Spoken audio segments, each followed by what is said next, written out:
public spaces which are participatory, which are a part of the public realm, and how designs are more successful when the stakeholders are engaged with the design. So not have a foreign designer come and do something which is maybe not irrelevant, which is irrelevant or not connected to the main users and main stakeholders of the place.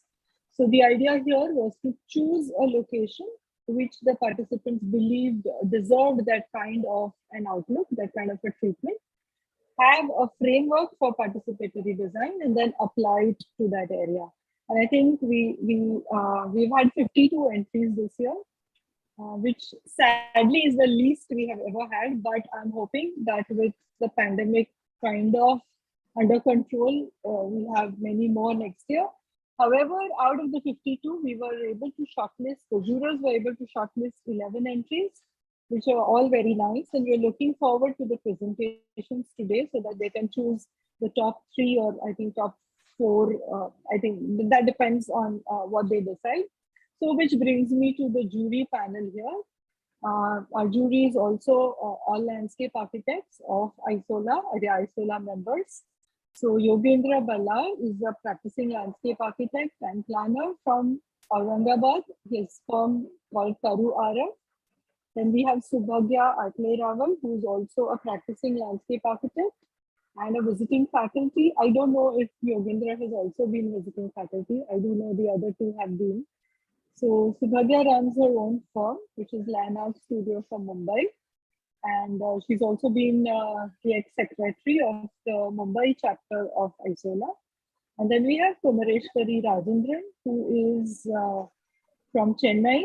And she is an associate professor at the MGR College. I think she heads the Department of Landscape now there. And yeah, they have painstakingly gone through each and every slide that you guys have submitted, read through every word. And now I think, so in the interest of time, as well as, preciseness of presenting your work, we would request all participants to not exceed 15 minutes, absolutely not exceed 15 minutes. I think we can have plus points for finishing in 10, but the format is 15 minutes per presentation, which should include whether you have a PPT or a PDF or a video, everything you finish within 15 minutes. The jurors then have 5 minutes of interaction time, and then we move on to the next entry. So I think it's all clear. America, I hope that's clear enough. So I'm going to now go video off, mic off, and let my jury take on. Yeah. Thank you, guys. So I assume, America, somebody will announce the code number of the team. Yeah, I'll be announcing the code. Yeah, and please be absolutely strict on the time. Yeah. Yes. Not because we don't have time, but also because one of the challenges is to precisely and succinctly present your work. Okay. Thank you. Thank you so much.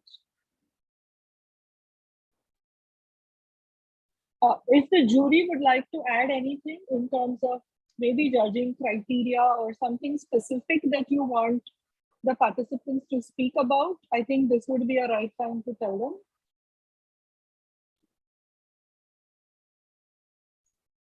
I think let them speak whatever they are thinking about, because they are wise enough to compact all the data they want to speak about in 15 minutes. If they talk something which is not relevant, they lose the marks. So it is well understood. All right, perfect. Let's get started. So MSL 5 visit.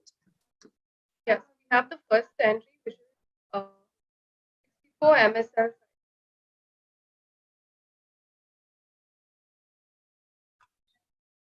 Am I audible?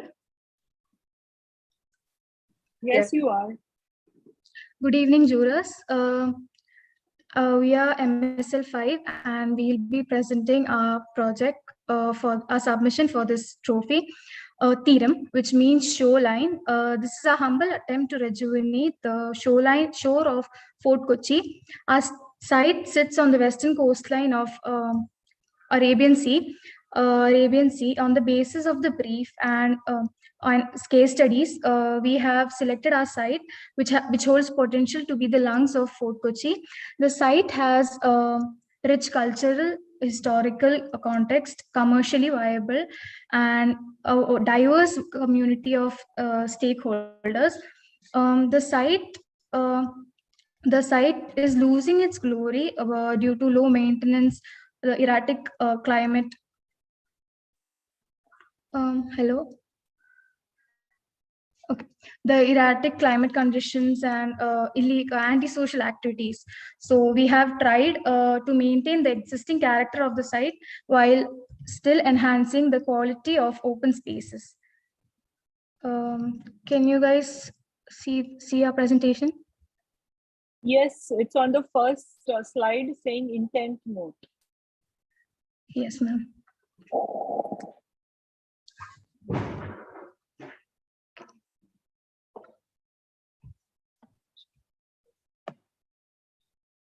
Okay, so I'll be explaining about now I'll be explaining about what all are the features in our site. So basically, our site is filled with people coming over for various activities like cycling, cycling, and maybe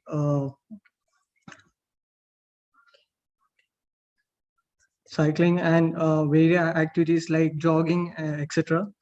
So according to these analysis, we've come up with a solution as a design intervention to enhance the quality and the experience of the people who come to the site. So the easiest way for us to understand the design intervention is to divide the site into various zones. So we have divided the site into two zones. I mean 4 zones. Coming on to zone 1, what we have tried to do over here is it is actually it is the main access point for the site where most people enter through the site through this zone. So it is one of the during the peak times of the day, people enter through this site. So once we visited the site, we went through multiple site visits. So from those understandings, we've understood that the edge condition of the site is it's badly maintained. So in order to build up that, we've added deck-like step, so that people can sit and relax while enjoying the view of the beach. The another thing what we notice is that people who try to feed the birds, they litter the place. So in order to avoid those, we've added bird feeders at certain points, as we can see. Can you guys see my cursor? So at certain points we have added bird feeders in order to make people come together, and it acts as a place where people come together. And uh, uh, now moving on to zone 2. Zone 2 is basically the space where most of the activities takes place. So it's a vast area which we can see, which gives an extensive view over the sea. So and there's also a public gym which is already existing in the site. So the name of the gym is Strength Hub. So by um, by uh, by talking to them, we understood that they would like to renovate those open gym. It's not used much. So so what we try to come up is to act as to make the space more open, and at those spaces people can come together and work out. and we were also added bird baths and other features as well, so that people can interact with each other, and as well as nature can involve in them. We've also checked in the vegetations as well. So existing vegetations were not quite up to mark. So what we did, we added our own vegetation, which were actually which are native to the site. So there are few commonly used vegetation that we have implemented, which are feverview and vetiver leaves. Those are the most commonly vegetation that we have added. Now coming on to zone 3. Zone 3 is more of a raised area. So as we know, it's closer to the beach. The seashores and the water waves usually collide to the coast, to the shore, and it deteriorated the existing site. As we can see in the sections, it doesn't have a proper edge condition to the site. So what we've added is tetrapods. So these tetrapods are basically a heavy concrete-like structure. So these structures are they're hollow inside. They're filled with sand, and and in them we've added mangrove leaves. These mangrove leaves, they do not extend a lot. They grow to a certain limit, and they act as a buffer against these the water that is coming over to the site. It also prevents sea erosion as well. And in this plan, we can see that this thin layer is actually vetiver plantation. We've added vetiver plantation in order so that the people who come to the site, people who are nearby the site can use these vetiver leaves, and can use these vetiver leaves. As we know, vetiver leaves is good for good for our skin and etc. So we thought of adding these vetiver leaves as well. People can come over and use these to cultivate, and also it acts as a user participation for this on site. Now coming on to zone 4. Zone 4 is the end is the end of the seashore line. So what we thought is that once a person, the people who are coming here, they need to sit, they need a place to sit and maybe interact with each other. So as we can see in this plan, we can see a wall that is extending all the way through the zone 4. These walls act as a vertical gardens. These vertical gardens help people to cultivate plants, mostly like chira samba, which is actually a native plant which people grow around in Fort Kochi site.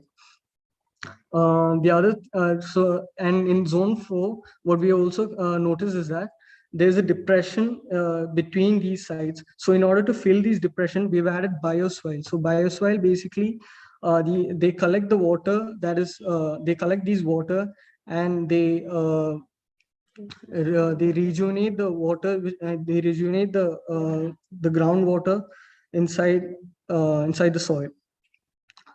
The remaining part of the wall can be used as art wall, and it can also be used as a place where people can interact. Now coming on to the materials that has been used. The materials that we've used mainly are concrete and steel and other railings for gym around the gym. And for the walking trail, we've added EVI 0. EVI 0 is an eco-friendly synthetic walkway. So we can either use it as a cycling track, or maybe people can come over for other like jogging and other purposes as well. The rest of the site we've used cobblestone because it is more easier to be maintained near the shoreline. we've also tried to understand. We also tried to understand the facing and other features on the site, facing of the plants and other features on the site. And the other drawback we've also found out is that there are no street lights in the site. So in order to prevent other antisocial activities and all, we've added these lightings at certain points in the site, so that people at night can have a better experience. So briefing the project on the basis of the site analysis and user study, we divided the site into 4, in which each zone has its own character. And our attempt is to maintain and upgrade the quality of the open spaces without changing the existing character of the site. So our design intervention we brought in, which includes people participation, are introducing leveled pathways with walking trails and cycling tracks, which is separated by bioswales. And these cycling tracks and walking trails were maintained by the Beach Health Club. And also we improved the seating spaces there. We introduced bird feeders so people could could interact with the environment, with the birds, etc. And vertical gardens were introduced, so which were maintained by the local vendor community there. We also maintain a art wall, which is used by, or which is maintained by the artist community, and also other people who will visit the site can showcase their works on that art walls. And we introduced tetra pods along the growing lines. So this prevents the seashore from sea erosion. And we renovated the existing gym, which is too small, and we renovated it, with which the Beach Health Club, who were already were maintaining the small open gym. We collaborated with them, and they will be maintaining the open gym. And different NGOs and student community will be helping in cleaning the site and maintaining the site. That's all. Thank you. We would like to present a video.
Hello.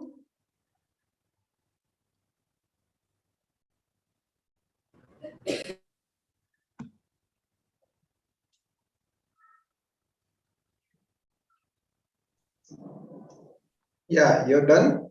Yes, yes, sir. Okay.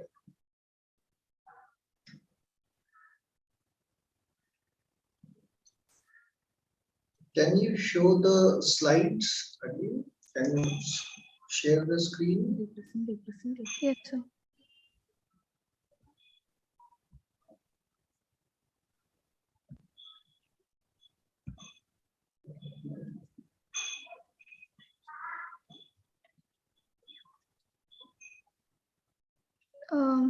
So can you see the slides? Yeah, I can see that. Come to the next one.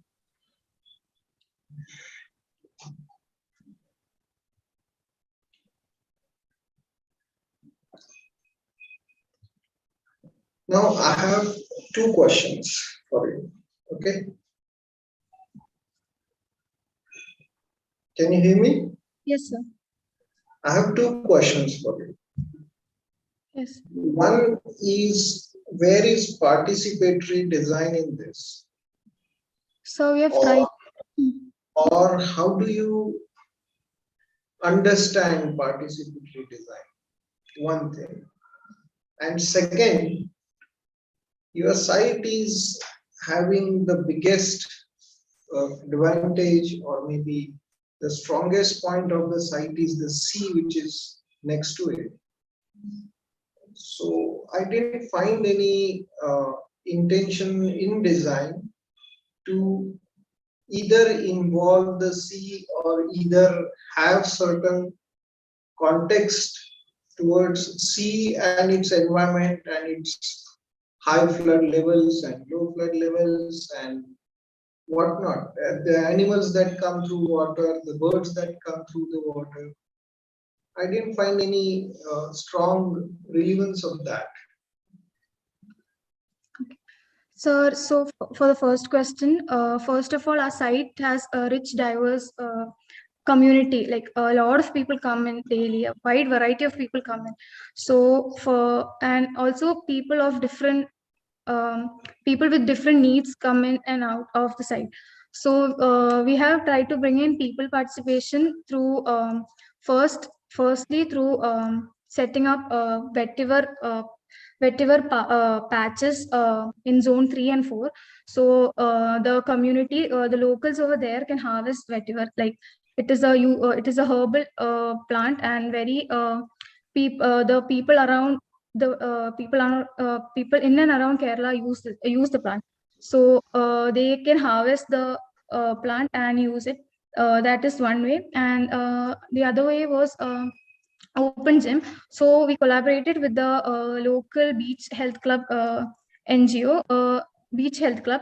So they already have a small open gym, existing open gym, but then people don't use it that much because it's not well maintained. So what we did is in zone 2 we placed an open gym, so that people can use it. And also the people of the health club, they will help to maintain the spaces. And the NGOs, a lot of NGOs in local schools and local communities already help the site in maintaining the space and tidying up. But then it doesn't go well, because like every time they do it, like due to the due to the poor conditions of the site, it doesn't end up well. So again, if we so now that we have tried to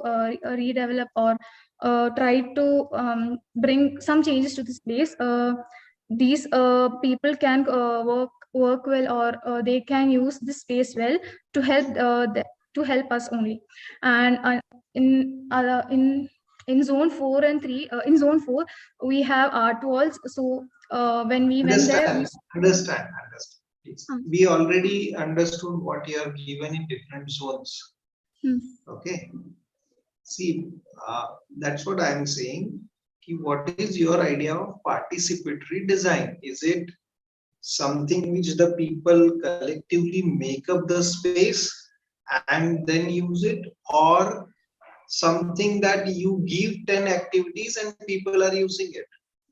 something that we give them, like we have created the spaces which the people that are already there, they can use it. And also when new people come into the site, they will find these features and they can connect to it, and they can like when they go away and like You think mean about to this say place, they that can you will be giving them 10 activities to participate? we are not exactly giving a we are not exactly giving a totally new activity, like when we conducted surveys. Yeah, I and understand. Those are contextual activities Yes. which they need and which are belonging to the site and belonging to the people that are around that region. But these activities you will be giving them, and so that they will participate in that. Yes, sir. Yeah. Okay. Yes. Hello. Sir, also you asked about the seashore. So in zone one, we have given these large steps. In the present site, the edge condition is very poor. It's broken and a very littered place. But then when we visited the place, we noticed that people still sit in those places. Like they still want to connect with the beach. So we thought of making these large steps, so that deck-like steps, so that people can sit and enjoy the beaches, and also enter the beach and enjoy themselves in the beach. And also we have placed bird feeders for the birds, and like a lot of Again, you are answering the same thing. Do not answer me that what have you given. We have already understood it. You explained it for 10 minutes that what have you given. What my question was, I didn't find any strong context of water with your design. That was my only thing.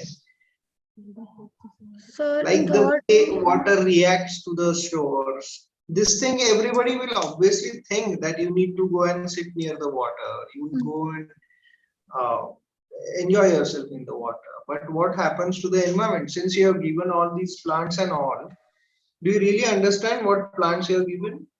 Yes, sir. Sir, in third and fourth zone, we have given tetrapods. So with that, we try to grow mangroves with it, because the seashores are i- i- it's sea erosion is very prominent in that zone, and it's destroying the groins. So we have brought up tetrapods, so that this can be maintained, and the buffer will help the coast, will keep the coast safe.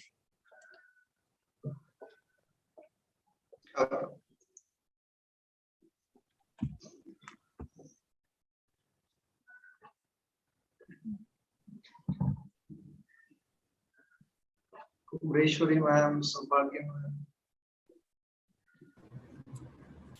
ma'am. Hi. So, do you have a master plan in your slides just now? Yes, yes, ma'am. Ma'am, this is the master plan.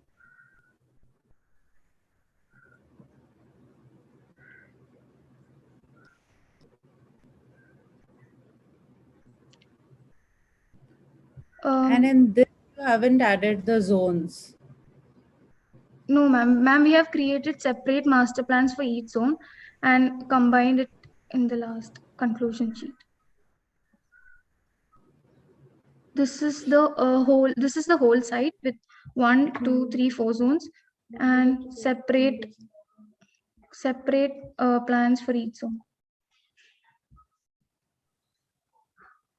All right. Okay. Okay. Sure.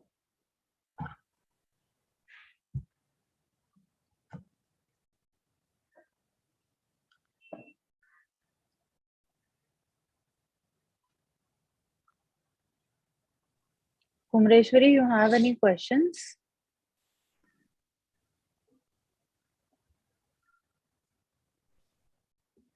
Yeah, good evening to the team members. It's a wonderful topic. You have taken a very people-centric project. And as far as this community interaction, what is seen earlier in the site, so did you accommodate any survey and other things with the people? And you try to incorporate the connect between the nature and the things should happen here. So the experience and the interaction with the water seems to be a little bit disconnected with the elements you have taken as a careful choice of the safety factors and other things in retaining the edges. So did you take any survey or something that is connected to the people, and what is their opinion about this? Yes, ma'am. We have visited the place multiple times. So when we went there, we talked to the local vendors and people who visit. We have done offline as well as online survey to get to know like what they have in their mind. So when we sorry. Okay, so when we interacted with the users, we got to know that they were quite worried about how the sea, like it was a very joyous place a few years ago, because the global conditions were better, the climatic conditions were better a few years ago, and now it has been changing a lot, and then therefore the coastline is getting eroded, and also because of that, people are not maintaining the space. People are not take they are not able to connect to the place, and they're not able to connect to the place as they used to before. So, and also when the sun sets, and it's there are very poor lighting conditions and all. So this welcomed illegal activities, antisocial activities, and therefore people not everyone enjoys to come here in the during the sunset, or like after the sunset. So, and also vendors, they had this idea that like they like keep on moving from one place to other, or that sometimes they just leave the place because they they they don't get much users, or like they don't find much people in that area. So we try to bring a few interventions which would help them and the others.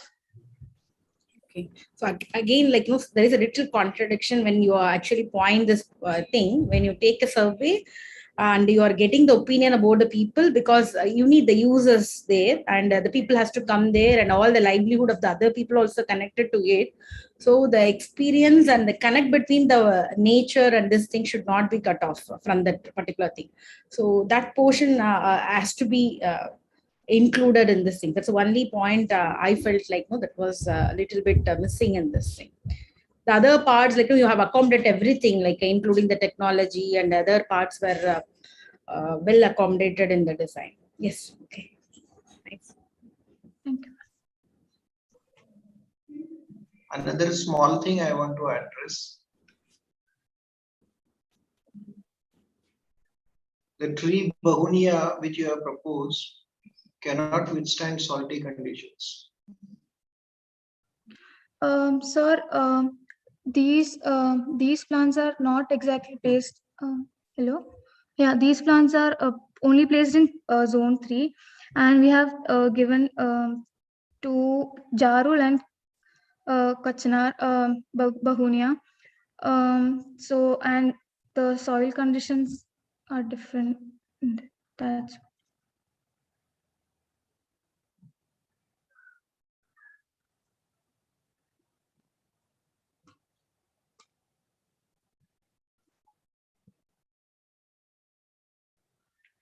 hello.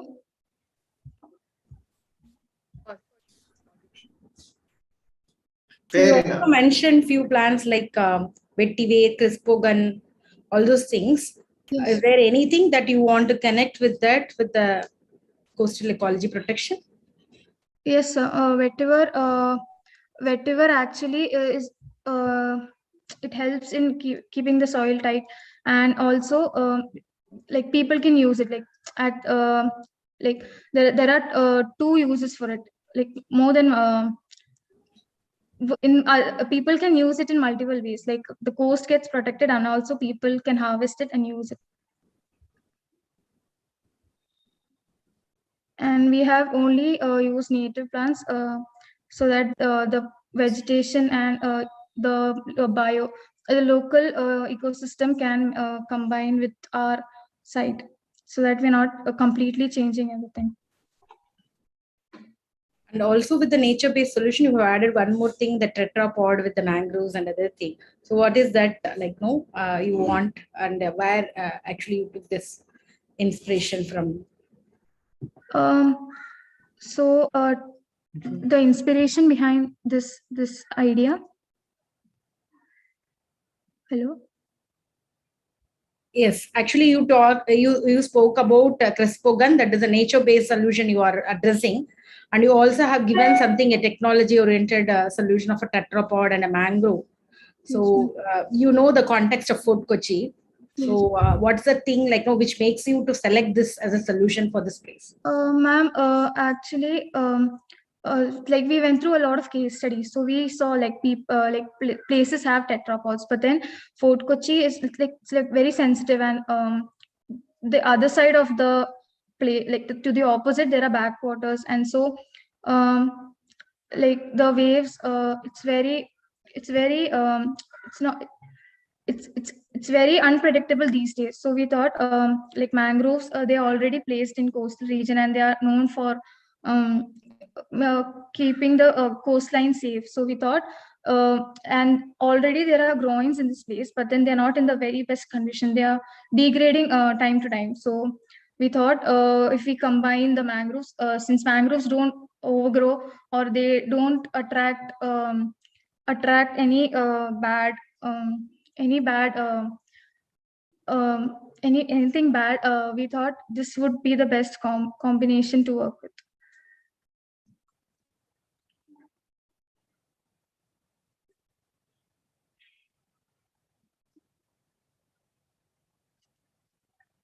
Ma'am? Yeah, I think we can move on to the next entry if the jurors don't have any further questions. Yeah, we can move Yeah. to next. Yeah, sorry, I'm the bad cop here for timing, that's all.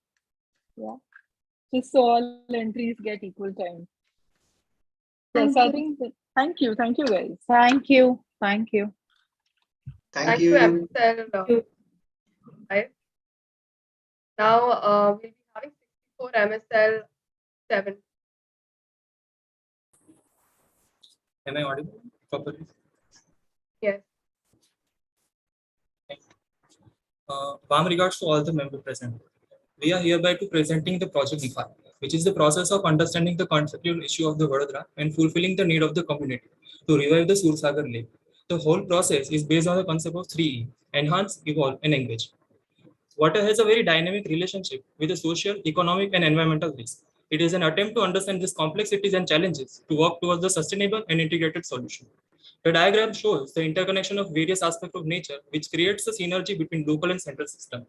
The process acknowledges the risk involved in a collaborative approach, wherein the local system works in a collaboration with the central system, resulting in resilient and robust solution, keeping in mind the lake as a unifying element. Vadodara is known as the cultural capital of Gujarat.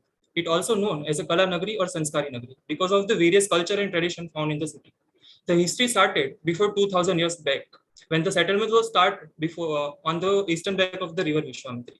Then it started growing. In the early 80th century, the railway line was established and the city responding to it. The map shows the organic pattern of the Vadodara. An iconic Sursagar lake is surrounded by the dense urban fabric. All the historical landmarks have been shown to show the cultural importance of the Vadodara. The Sursagar Lake. It is originally the pond built by the Mr. Sureshwar Desai in 1750. And early 80th century, Maharaja Shahajirao Gaikwad constructed the retaining wall, peripheral ghat, and underground gates. In 2000, the Vadodara Municipal Corporation installed the Shiva statue in middle of the lake. In 2018, the civic body started renovation and beautification of the lake. So, according to the site context, there is a lot of commercial building established in this nearby area. On the eastern side, there is a Padmavati shopping center, which lead to the commercial market. Then southern edge, there is a Nyay Mandir, which is the High Court of the Vadodara. And then Performing Art Department, which was established in 1866. On the western side, there is a whole campus of Maharani High School and Kanya Vidyalaya, which is the one of the oldest school of the Vadodara.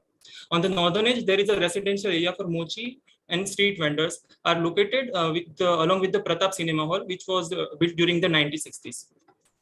So the isometric view shows the importance of Sursagar Lake for the locals, as it is the only public space in the 5-kilometer radius for the informal activities. Various type of building allows a very high footfall throughout the day of all the users. Thus, this critical site demands a very vibrant solution to enhance the neighborhood of the Vadodara. The timeline shows the physical evolution of the immediate context. The different study map has been made to better analyze the urban proximity of the site. From the topographical study, we derived that the lake is located 10 meters below from the surrounding context. The section from the temple complex shows the physical and visual permeability and the gentle slope to water to drain off into the lake. From the study of flora and fauna, we found that there is a lots of species of trees and fishes has been from surrounding area. For the critical understanding of the context related issue, the area mapping technique has been used, where the issues have been divided into the major heads in which there is a description has been given. For example, visual ambience is the major head, which should cover the aesthetic and architecture related issue. So we kept the row of finding where particular observation has been described. Then the row of inference include the effect and particular problem on the everyday life. Then the description of the issue has been given, and then we try to figure out opportunity that can overcome the issues and solve them. After gathering all the data, the link between them has been established. Because of the different various building typology, there is a various type of users and stakeholder. To get harmonious relation between all the users, we understand the behavior according to the theory of social capital tree. The formation of social capital tree shows the interconnection between all the type of stakeholders and their belongingness. It can be defined as a network of people who live and work in the particular neighborhood and the society to function well. To engage community into this project, the holistic site survey has been done, where 1.5 kilometer area has been surveyed in the various aspects. The survey was done keeping in mind the characteristic related to existing site issues and condition. The certain question related to public amenities and activities has been asked to the different user groups. Then the placemaking strategy and additional suggestion have been identified from the survey, and detailed responses have been converted into the chart form. This survey helps us to identify what the citizen of Vadodara would envision as a program for the activation of the leagues. Vadodara, where the art and architecture lead to the ancient city, is a rare and unique living expression of the religious and cultural importance of the water body. The illustration shows the evolution of human society and settlement over the time under the influence of physical constraint and opportunity present by the natural environment and success of social and cultural forces. Combined work of nature and mankind express a long and intimate relationship between people and the place. So it is how the waterfront binds the human capital, natural capital, built capital, social capital, and financial capital together and make a cohesive bond. After enlisting the actual need of the locals, we derive the concept of democratization of the edge, which is to make the edge more porous and accessible. The aim is to revive the essence of Ghat with the water edges as the earlier time. Accordingly, the placemaking strategies are divided into the four heads: ecology, heritage, visitors, and culture. Then the mind mapping related to needs has been overlapped on these four layers. Coming to the design program, which includes the four major entities. The functional space for the visitor should have walkways, event space, and commercial street. To tackle the water-related issue, rejuvenation process and control flooding strategies has been established. To revive ecology, urban landscape and reforestation has been included. Earthwork includes the balance cutout and terraces and bank stabilization. Objective and strategies. Ecology, to restore the lake as a binding element. Accessibility, to promote the pedestrian walkway along the lake. Sustainable development, to enhance the least environmental effect. Economy, to provide the revenue generation. Stakeholder commitment, promotes the lake as a place to come together as a city and develop a strong identity. Infrastructure, to optimize the lake for the energy generation. The lake rejuvenation framework critically analyzed the spatial issue with the current age condition of Sursagar Lake. The high compound wall currently is a matter of concern. Over the years, high footfall along the edge has been assisted the encroachment of the informal commercial activities. This divert the basic infrastructure and discharges the unregulated flow of sewage water into the lake. So to avoid this, edge segregation has been divided according to the three parts as per the Ghat, landscape slope, and promoted. The various geometry has been derived to create a pause point in between. Now, if we talk about the master plan, Shiva statue is east facing and the lake is surrounded by road from all the four sides. The road towards the north, being single way road, is 7 meter wide. The southern road is 12 meter wide and is also known as the Dandiya Bazaar Road. And it is also having a high amount of footfall throughout the day. On the western side, an underground single way road has been proposed to connect the school campus with the lake edge from the ground level. From all the four sides, plantations act as a barrier between the road and the edge, just allowing the visual connection. The whole waterfront has been divided into four major parts or zones, according to the building typologies located in the area. They are as follows: the western part, which is the culture and tourism zone, the northern part being the recreational zone, the eastern part being the city celebration zone, and the southern part being educational zone. Next, so starting from the first one, which is the cultural and tourism zone, this zone is towards the west. With the opportunities, this zone can be developed as a cultural hub. The sacred spaces and commercial market can attract a lot of people and become a thriving place for locals and the tourists.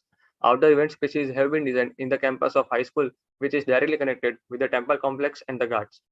Separate vehicular and pedestrian access have been provided in order to reduce the traffic.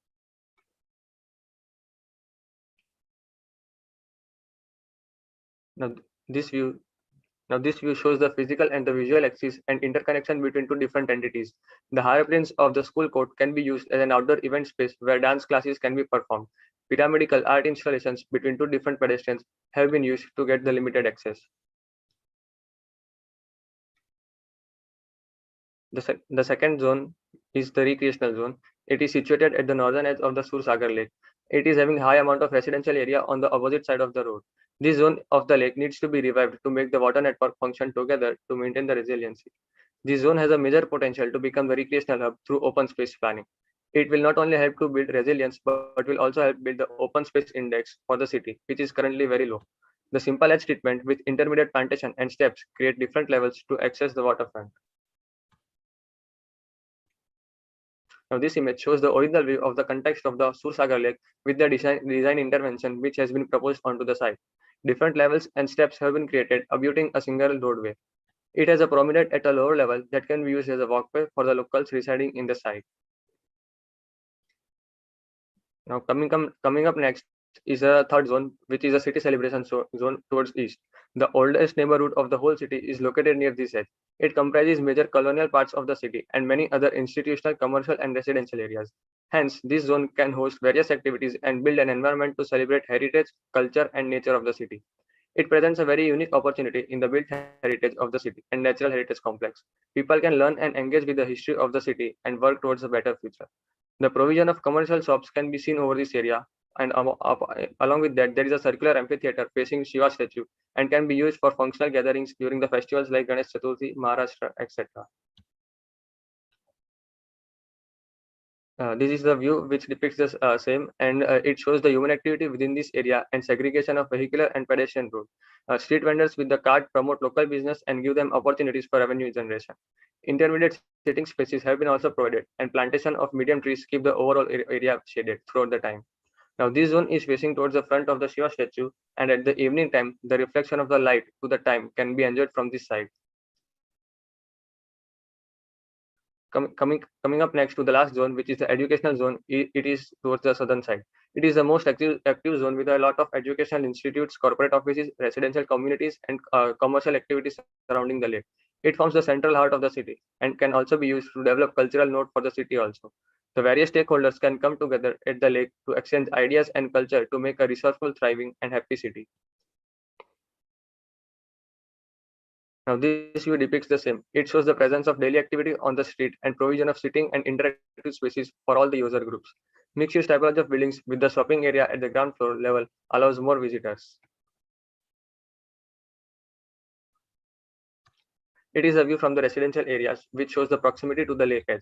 The lowermost part is kept as a plantation area that can be used as a walkway in the early morning and evening time. The massive steps can be used as a viewpoint attached with the smaller steps leading to the promenade. The uppermost promenade has been designed for informal activities with the provision of street furniture. Now, this is a section cut from the edge which shows the connection and response of the proposed design with the lake. In the daytime, different levels can be used for different activities. Upper deck can be used for cycling purpose, and the amphitheater can be used as an informal gathering space. Plantation creates a barrier between the vehicular and the lakefront so that the lake, access towards the lake gets limited. At the night time, the whole edge can be blown up with colorful lights, which can create dramatic effect into the reflection of the lake, giving a serene experience. A detailed drawing of an amphitheater has been made to understand the direction of water flow. Similar drainage has been proposed to collect water from the road, and it directly drains off into the lake after processing it. A balance between the soft scape and the hard scape has been maintained by designing intermediate green blocks and sidewalk plates. The detail shows the runway of the drainage line below the ground level and different types of planters and plantation.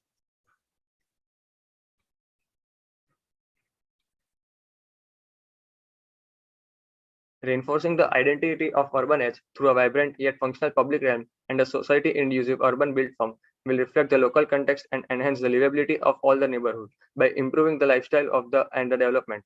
The attributes of participatory approach and its interconnection within makes them prone to vulnerable and balance the whole ecosystem. And it is how the spectrum of the public system can work out by enhancing the glory of the past, evolving the lifestyle, and engaging the people. Thus, Project Nikhar was an attempt not to overpower the lake, but to revive the lake edge from dereliction. It aims to provide a healthier environment for the people of Vadodara, which can represent the uniqueness of the city and for which the people of Vadodara can feel proud of. Thank you very much.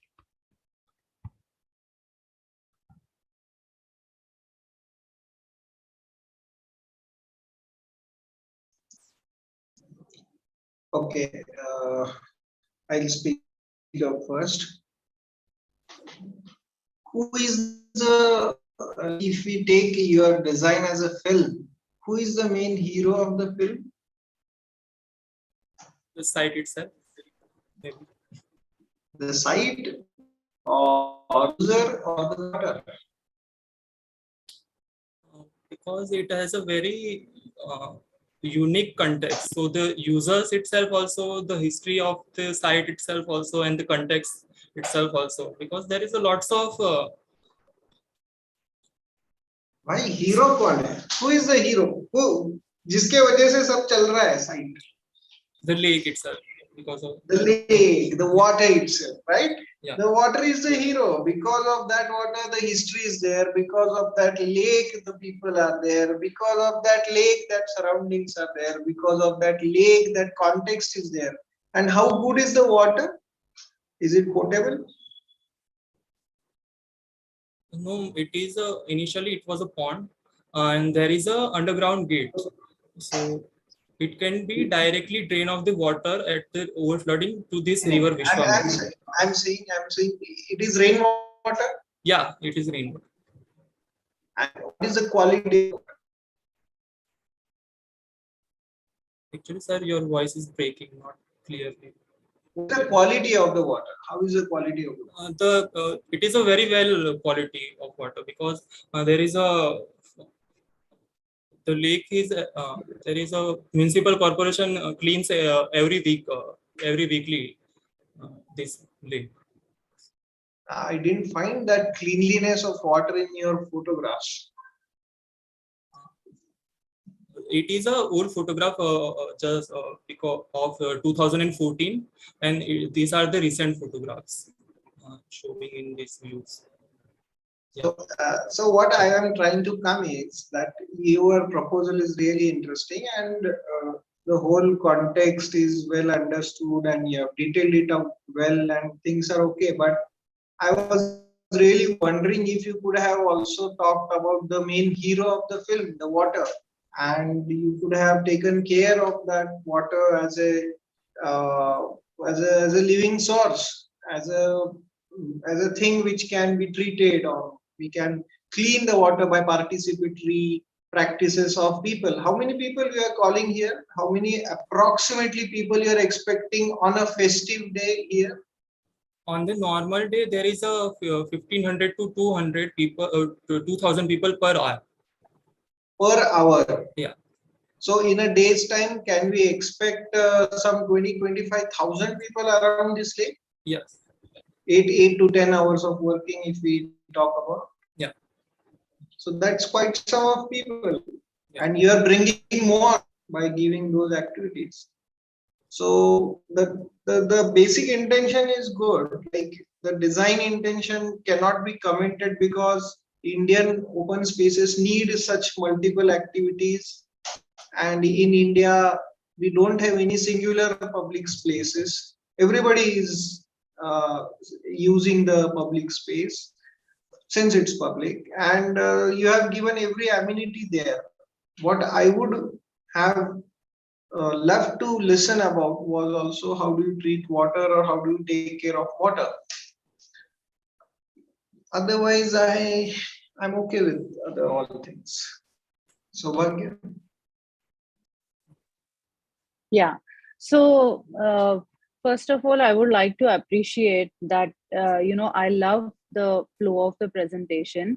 And I'm glad that each one of you is trying to complete the presentation well in time. So that's a very good point. I love the way you have, designed spaces and trying to cater every bit of it with respect to the culture and with respect to the people in Vadodara. But as correctly said by Bhalla sir, that you definitely need to think about water and their levels and cleaning and all other aspects. Also, I have heard that you also have crocodiles there. So how do you cater to that? In 2000, before 2000, there was a hazard of crocodile because of the underground gates which leads to the river Vishwamitri. But after 2010, the municipal corporation has closed the gate, underground gate. So there is no issue of crocodile nowadays. Okay, but then how does these gates work? I mean, I'll are show these you the in- drain gates, or what is the function of these gates? I'll explain in this map. The whole lake is below 10 meter from the context. So it is filled by the rainwater only. So the municipal corporation has created underground drainages which will lead the water to this river Vishwamitri. So when the time of overflooding, they will open up the gate and the directly water can go into the river. So because of this hazard of crocodile, so they sealed the gate with this aluminum jali. So it is not an issue for today. How much is the distance between the lake and the river? Sorry, so this is about 7 to 8 kilometers. So do you think a crocodile will crawl through that underground tunnel for 8 kilometers and come into that lake through that gate? Yeah, because it happened in past time also, when crocodile came from river to lake and they came to the city also. So that river has crocodiles? Yeah. Yes. This river has crocodiles. So actually, I was thinking that I understand that the crocodile issue is taken care, at least because you are making people so much interact with the water. But what about the backflow of water? Because this river tend to flood many times. I mean, even 2-3 years back, also you had flooding. So have you given any thought on that aspect? No, ma'am, because the black thought is not there because the municipal has completely sealed the underground gates. So But the water can come, no, anyways, because those are not like a solid gates, isn't it?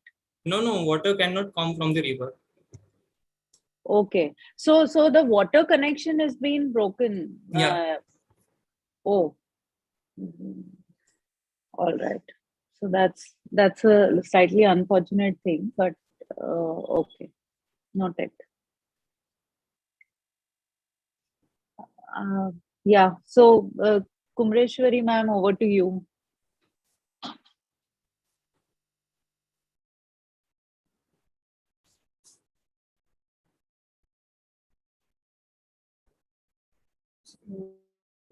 Good evening. So we have done a good work.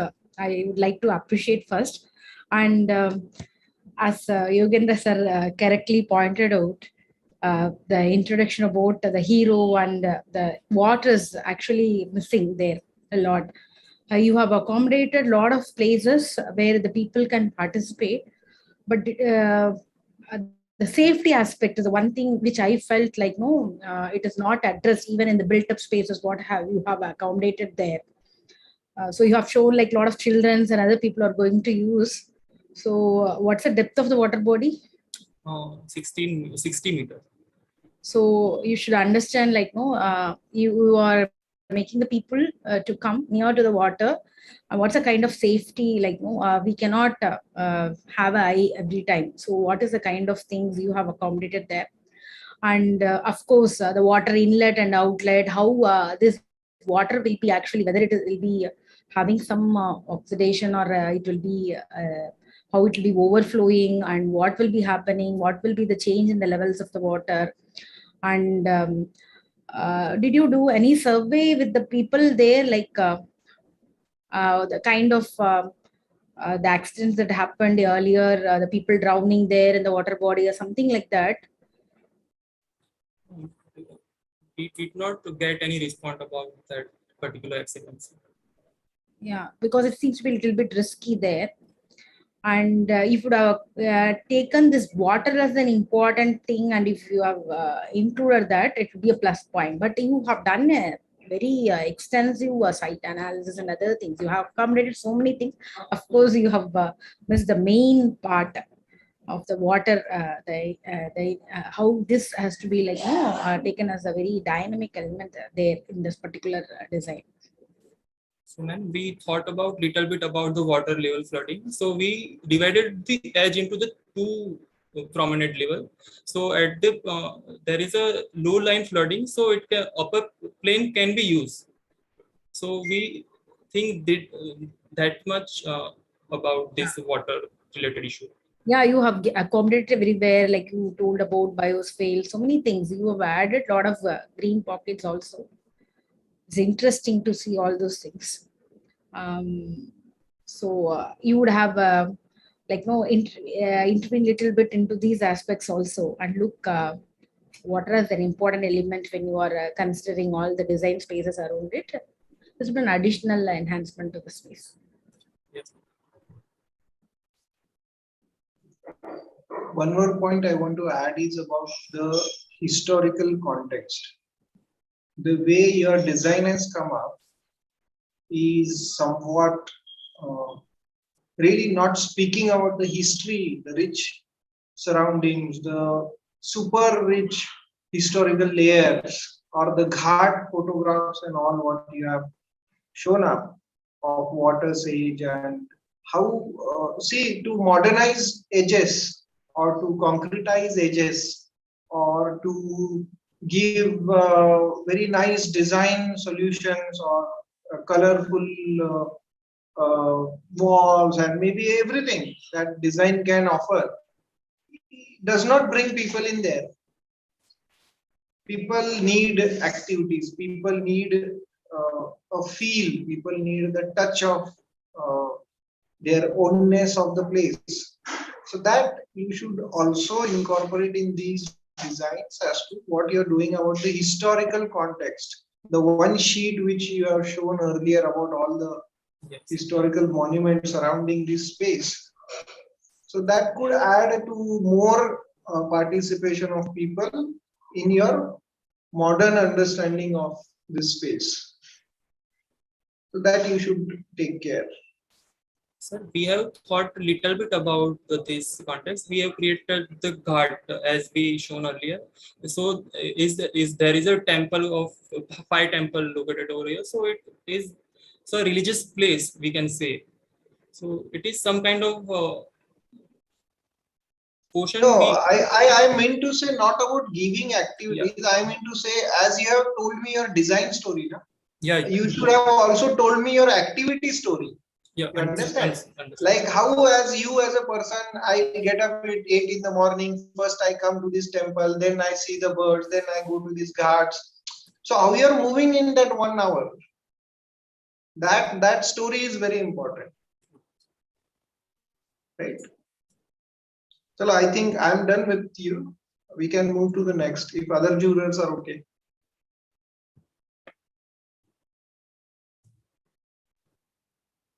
We are good to go to the next one. Thank you so much. Thank you. Thank you, guys. Thank you. Thank you. Moving on to MSL 11.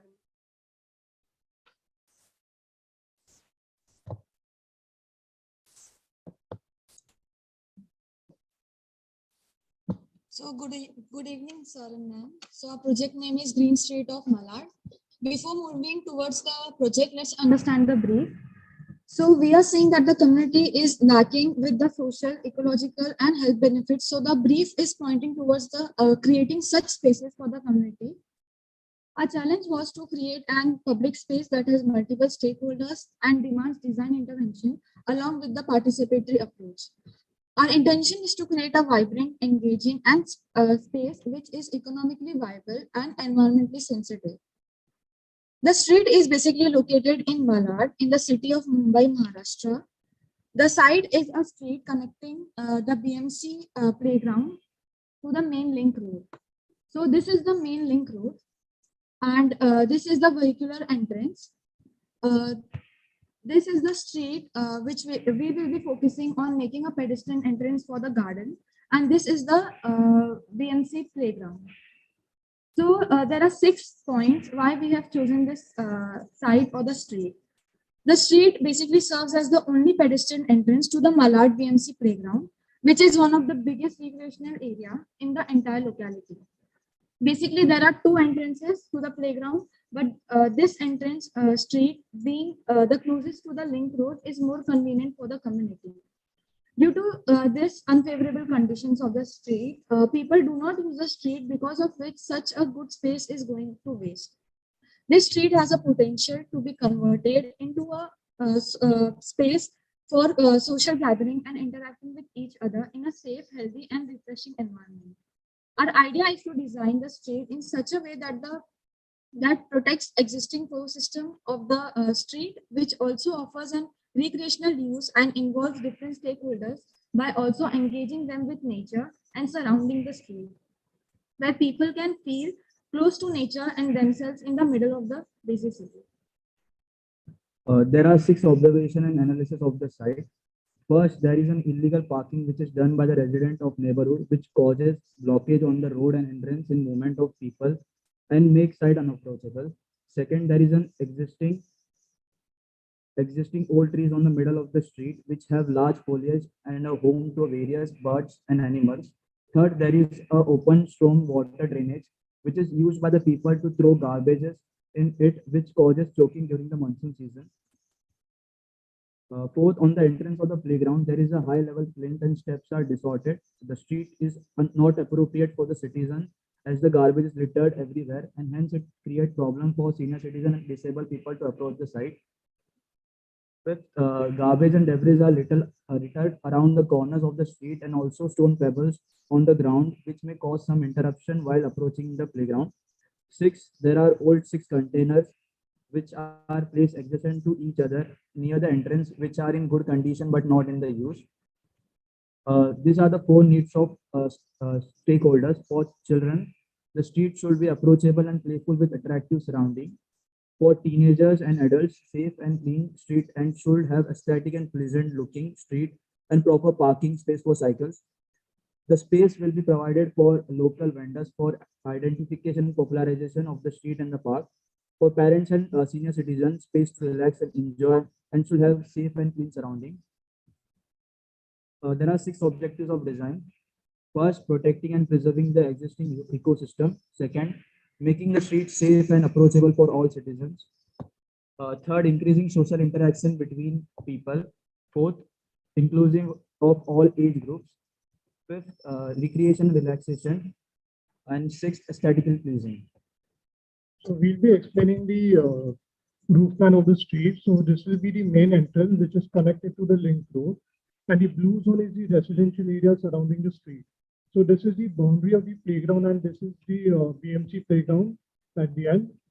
Then as we move further, there is about 6 food containers, and there's a sitting area provided right beside the food containers. So there is a cycling track and some street lights there, and a canopy provided at the top of the street. So at the end of the street, there will be a playground entrance with cycle and parking stand. So there's a 6 impactful design interventions. So moving to the first one is the entrance gate. The gate is broken and not usable by the neighborhood, and also residents nearby the societies are parking their vehicles inside the street, which creates an illegal parking as it disturbs the pedestrians walking inside. So a design intervention will prevent illegal parking by keeping decorative obstruction at the end of the gate by marking it a pedestrian-only street, and also provide a canopy towards the entrance for aesthetic purpose or making it more welcoming. Second, the food container. The old unused container existing on the street have been reused and converted into food stall. It also has an attachable canopy and foldable, which is convenient to use during rainy seasons without disturbing the surroundings. They also act as a source of income for local people, and we have changed the location of the container according to the preferability of the pedestrian movement. The third one is the sitting area. The turning point of the street had wild trees, shrubs where spaces were getting wasted and making it visually unpleasing. So by providing sitting area at the turning point of the site beside the food container, which also acts as a good seating and gathering place for people enjoying the food. When the seating area is in an irregular shape, it looks interesting and eye-catching. It also is visible from the entry that it is placed on the turning point. So it has different level, and as it is convenient for place to be seated, and there's an area which acts as a small performance stage for the residents. The fourth one is the cycling track. The streets have been designed with dedicated cycling tracks and safe pedestrian walkway, which caters need of all. Then therefore the pavement blocks of the street are quite distorted, and because of which the local cycling groups are not able to use their cycles for cycling. So the cycling tracks have been provided to ensure the safety of the pedestrian, which also ensures them visual interest. Then fifth is the street light. There were no street light near the pathway, because of which the street was unsafe and unapproachable environment for the people. So street lights have been provided in the middle of the streets to make them more approachable. Sixth is the canopy. The canopy creates an interesting pattern which will create an interest in people to explore more and what's next. So for the plantation, the stormwater drainage along the street will be covered and used as a plantation space for the shrubs and the creepers. All these shrubs are flowering, local, and require less water and are easy to maintain. So this is Bougainvillas, this is Gudal ka Phool, this is Rukmini, this is Begum Bahar, and this is Chameli, and this is Barbina. All these plantation areas will act as a rechargeable ground by allowing the rainwater to percolate into them. So the materials which we have used are the scraped tires for the pavements, and the concrete track with coal thermoplast is used as a surface material. It needs only a single application, and it is highly water absorbent. Thus, it prevents water stagnation on the cycle track. For the canopy, we have used old unused pipe residents itself. For the shading purpose, polycarbonate shade is used for the canopy, as they are completely weather resistant and easy to install and extremely durable. For the participatory design approach, there are about 5 residential areas near the street. So the local users are about 20% of children, 60% of teenagers and adults, and 20% of elderly people. Among the adults, 20% women are housewives who own small businesses. So for the involvement of the stakeholders, we have involved 4 of the stakeholders. The old unused containers will be renovated and used by the resident women to run their business. For the plantation along the street, it will be done and maintained by the resident and the children and elders. The cycling track and the parking stand will be maintained by the resident children and who are a part of a local cycling group. Some spaces on the compound wall will be reserved for children to display their artwork, while other spaces will have drawings depicting the local people and their daily lives. The local residents are thrilled to develop and maintain the street and make it a significant attraction of the locality that can be used by all.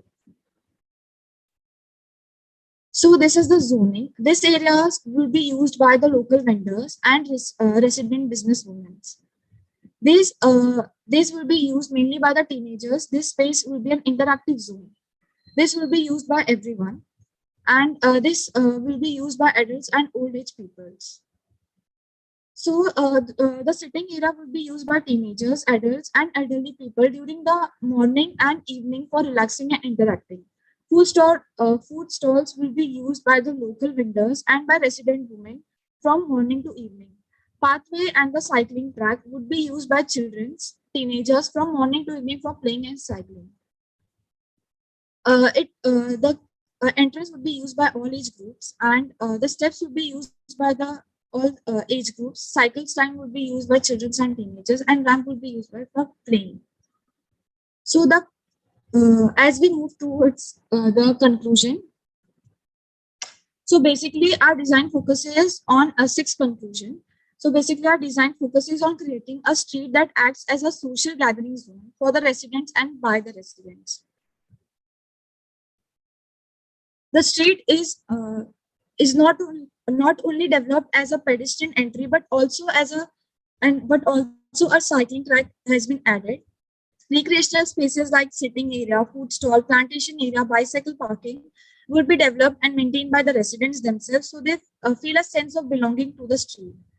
By adding some personal elements like artworks by the resident children and drawing depicting daily life activities of the local people on the compound wall, which will make street feel their own space. Most of the materials used in the development of the street are either already present on the street or will be waste collected by the residents itself. The street also acts as a green zone where community can interact and relax with nature by being under tree canopy by planting and maintaining the plants. Thank you. Thank you, ma'am.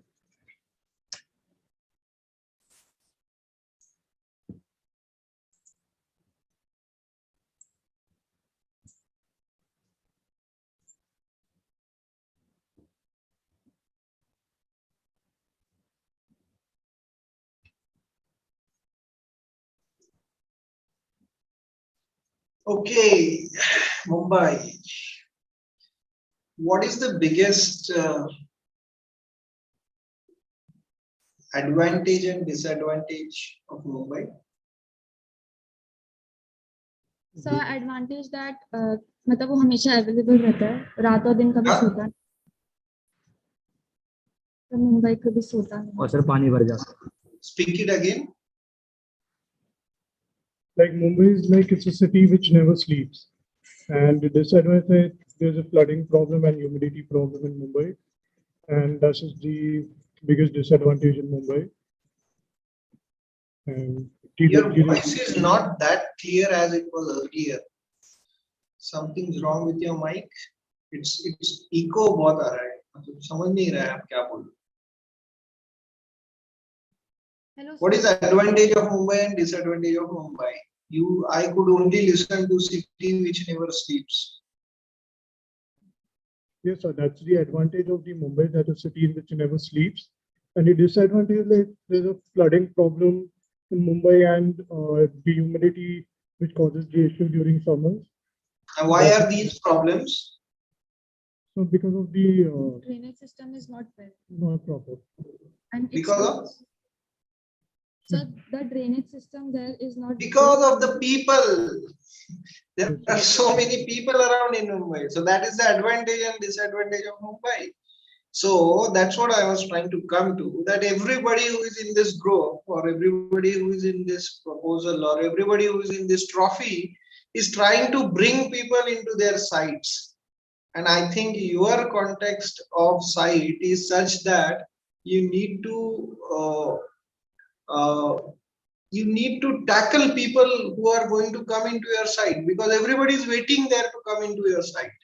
Everybody is dying there. Other guys need attractions कि आओ मेरे पास pathway है, मेरे पास बैठने की जगह है, मेरे पास tree shade है, pergola है, lighting है, and you guys need to put gates so that people should not come. You need to put things. So I think that's a very sensitive topic which you have touched. One. Second, it's a very innovative concept to design a street. I really appreciate that. Thirdly, the way the detailing has been done could have been more better, could have been more in detail, could have been more sensitive, could have been more related to people, because understanding the quantum of people they are going to come into that tiny street. And third, again, what I found was the design is too hotchy-potchy, like it is not tied by any single thread, or it is not a continual design which can give me a single statement of a public space to be used. Like from starting point to the end point, I have multiple design geometries, I have multiple design interventions. So your views do not speak of a common, or maybe something which can we say as a cohesive design. Like it's like 10 people have designed it differently, sitting in 10 different corners of the city, and then they have collected the designs. It's like that. Activity wise, I don't mind any activities as long as I strongly disagree with food counters and vendors allowed in anywhere in Mumbai, because altogether we have so many of them, and we as designers planning another set of them is a very big mistake, I think so, because already the whole BMC is so much troubled by these vendors and the food sellers, we are unable to take them out of Mumbai because people need it and they also don't want to go. So that way, otherwise the activity wise it's okay. Design wise, it could have been more better. That's what my comments are. So one here.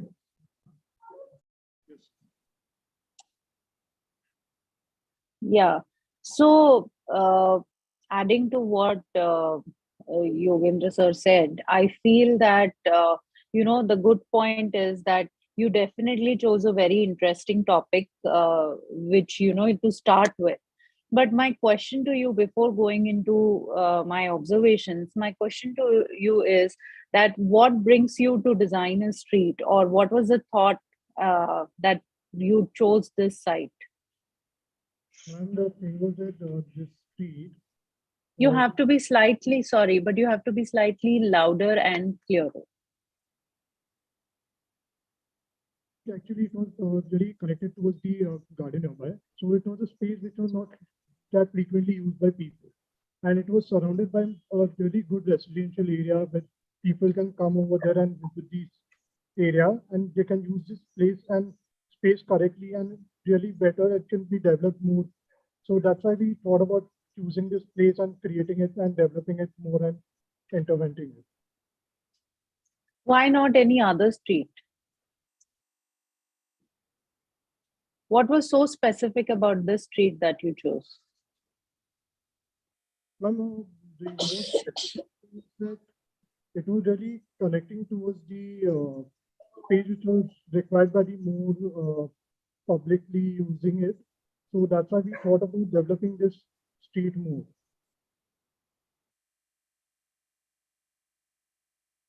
Okay, okay.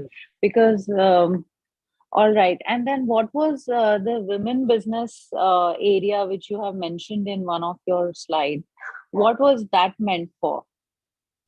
Ma'am, we actually thought about like women coming into business with these food containers which are available over here. So the residential women they can start their own business and dip their hands in it. So we can give them more So, towards from it. okay. So adding my observations to it is, of course, big go ahead that you thought about street and street designing. So that's a very positive point. But of course, you should have gone into the depth of what street design really mean, and then taken up the design ahead, which I felt because of that loss of connect. The other steps went slightly, you missed on those steps, I would say, because somewhere you are also restricting it being a public space, somewhere you are also confining the entries, somewhere you're calling it as a public space but not really allowing people to interact. So that mismatch is just not giving you the ability to think broader maybe, and that's what has, because at one point you are saying that the women should have a place to for their place for business, but at the same time you're restricting people to come there, and so a lot of conflicts, but as a thought of street design itself at your level is amazing, and that we appreciate, but could have been better, and you should really think of street design in a proper way, and then start thinking about how it could have been done. Maybe that would definitely help you, and go ahead in these thoughts later on. Yeah. Thank you.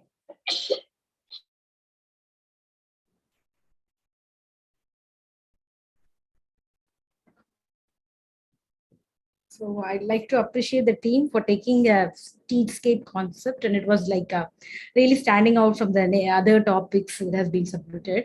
And the one thing I felt in your streetscape is the way you have accommodated all these containers and the food courts there.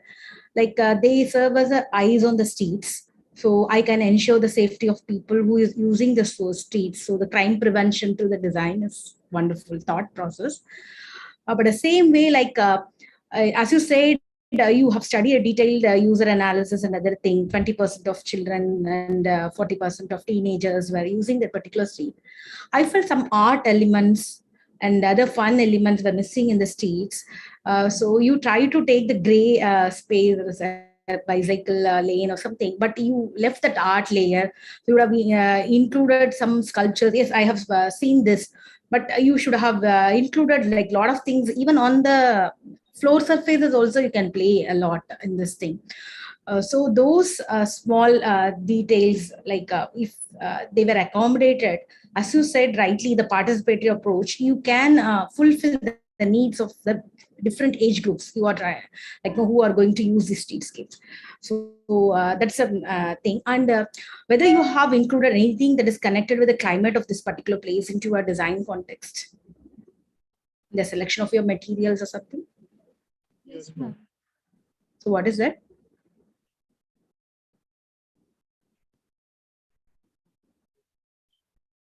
So, ma'am, basically, these are environment friendly because there is a lot of humidity here. So, ma'am, we have created open spaces and also given a cover. So it can be a little bit loud. Hello, ma'am. I think you should come a little closer so that you're audible. Ma'am, actually, we have used a canopy which is polycarbonated, so it can be easily used during summer season. We are given open spaces also in between so that ventilation can be done properly during summer seasons. And use of old pipes, like due to humidity, it won't get rust and it won't be damaged that frequently during rainy seasons also.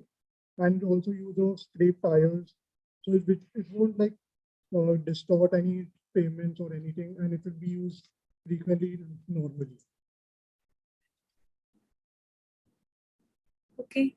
So even in those parts, like if you would have given your thought process and like how to climate responsive design aspects can be included in your selection of your design as well as in the materials also, that will be appreciated well. And other than that, you have thought about the permeable floors and other thing. You try to accommodate everything, water in the site also. It's well and good. The only part is, as I said, like how you are trying to accommodate all the users, like everybody, like from different age groups, how you are trying to incorporate that in your designs. It's an inclusive design that you have taken into your consideration. It's good attempt.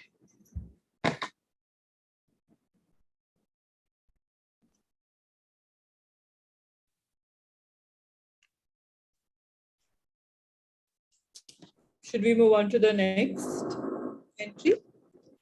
Thank you, ma'am. Thank you to MSL 11. Moving on to MSL.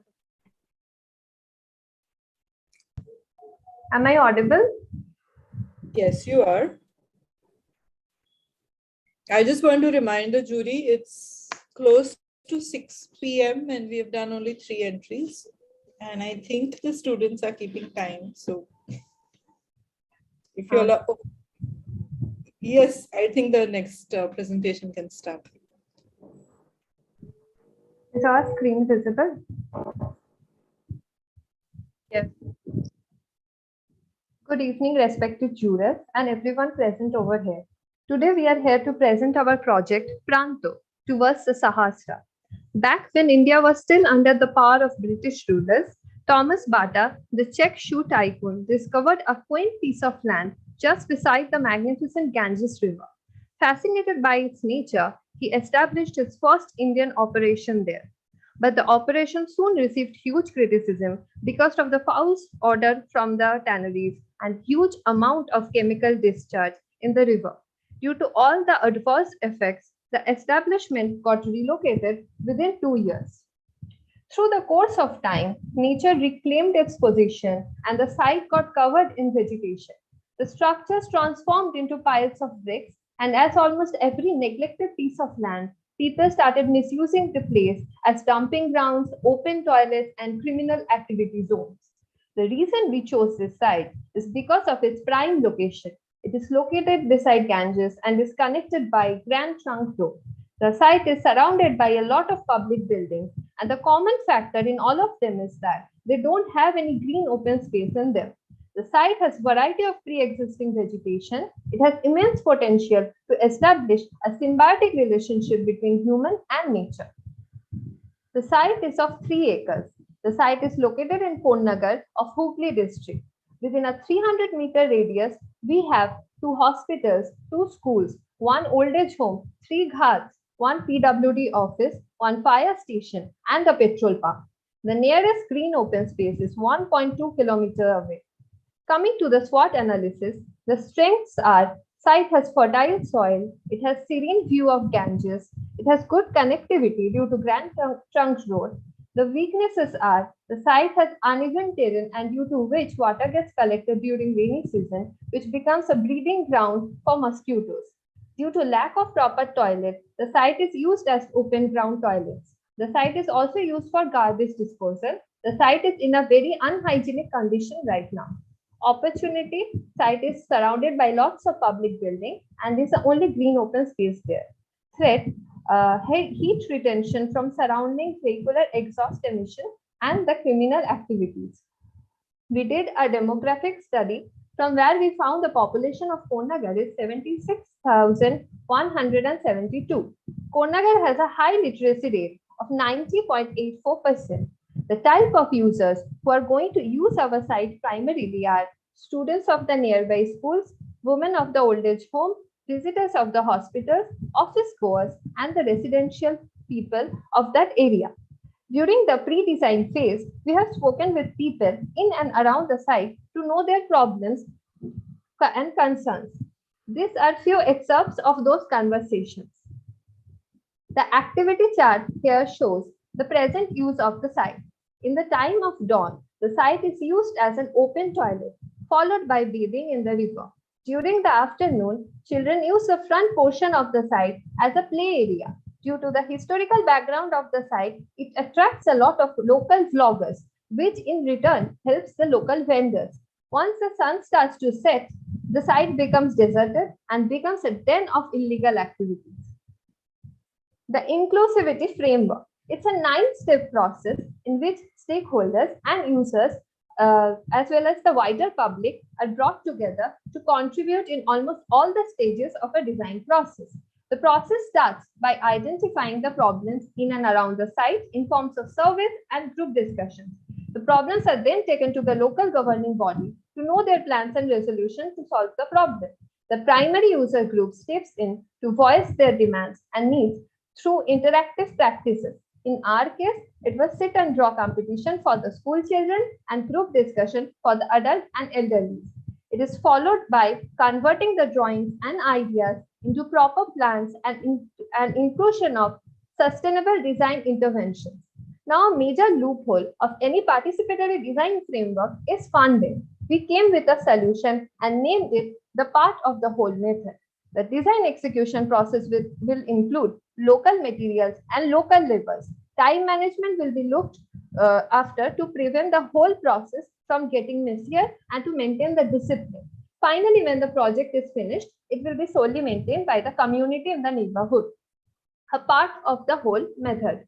A major problem of any participatory framework is its funding. Affordability is a huge barrier.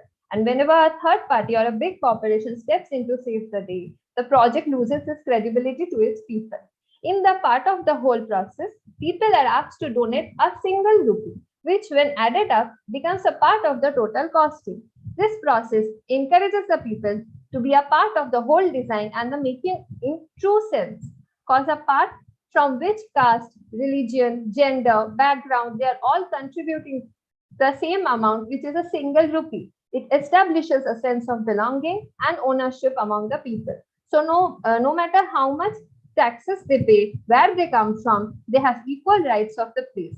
The part of the whole process not only solves the problem of funding, but also erases the social evils of our society.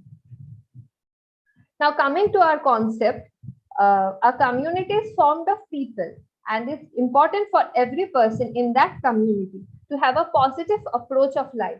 This is possible when the 7 chakras of every individual in the group are balanced. Our design has 7 different zones based on 7 chakras, which will help its users to achieve the proper balance.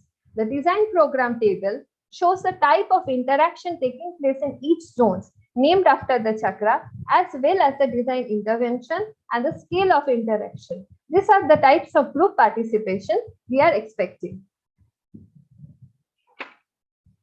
This is our site plan. We have provided 2 entries to avoid any kind of congestion. Entering through the first gate, we see the chimney, which is surrounded by a maze. The pre-existing building in this zone is proposed as a taxidermy display building. Moving forward, we have a meditation deck overlooking the river, and the building over here can be used for exhibition display. Moving to the next zone, we have an OAT made of tires and a wooden bridge. There is also a performance stage in front of the OAT.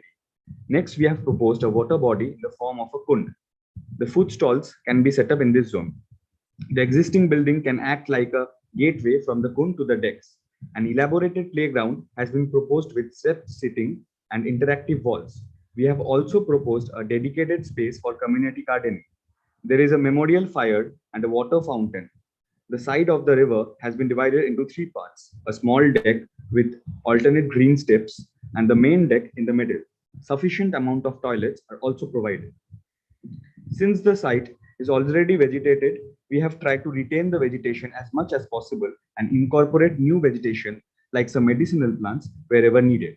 Low-cost materials such as wood, bamboo, concrete slabs, brick from the existing fallen structures are also used. Shahasra, Crown Chakra. In this zone, the river bank is divided into pockets where human and nature can coexist. Small decks with tree sitting, locally known as Bedi, are provided as human interaction point, which are also viewpoints. Beside these decks, there are green steps with riparian vegetations. This place is used for root zone wastewater treatment. Ajna, third eye chakra. We have proposed a meditation deck constructed with concrete, bamboo, and tensile sheet. The deck has a tank underneath it where river water is channeled. The tank has different levels for high tide, low tide, and flooding situation. The sound of flowing water and rustling leaves ensures a calming and soothing environment. Vishuddha, throat chakra. We wanted to create a performance area. So we have created an OAT made out of used tires, which can be arranged easily from the petrol pump and mechanical shops nearby. These tires are filled with sand to make the arrangement sturdy and is placed in a stepped formation. A wooden bridge has been proposed behind the seating arrangement. It provides shade as well as a panoramic view of the site and the river Ganga. Anahata, heart chakra. An elaborated playground is proposed in this place. We have proposed an arrangement made of fishing nets, clothes, bamboos, sand.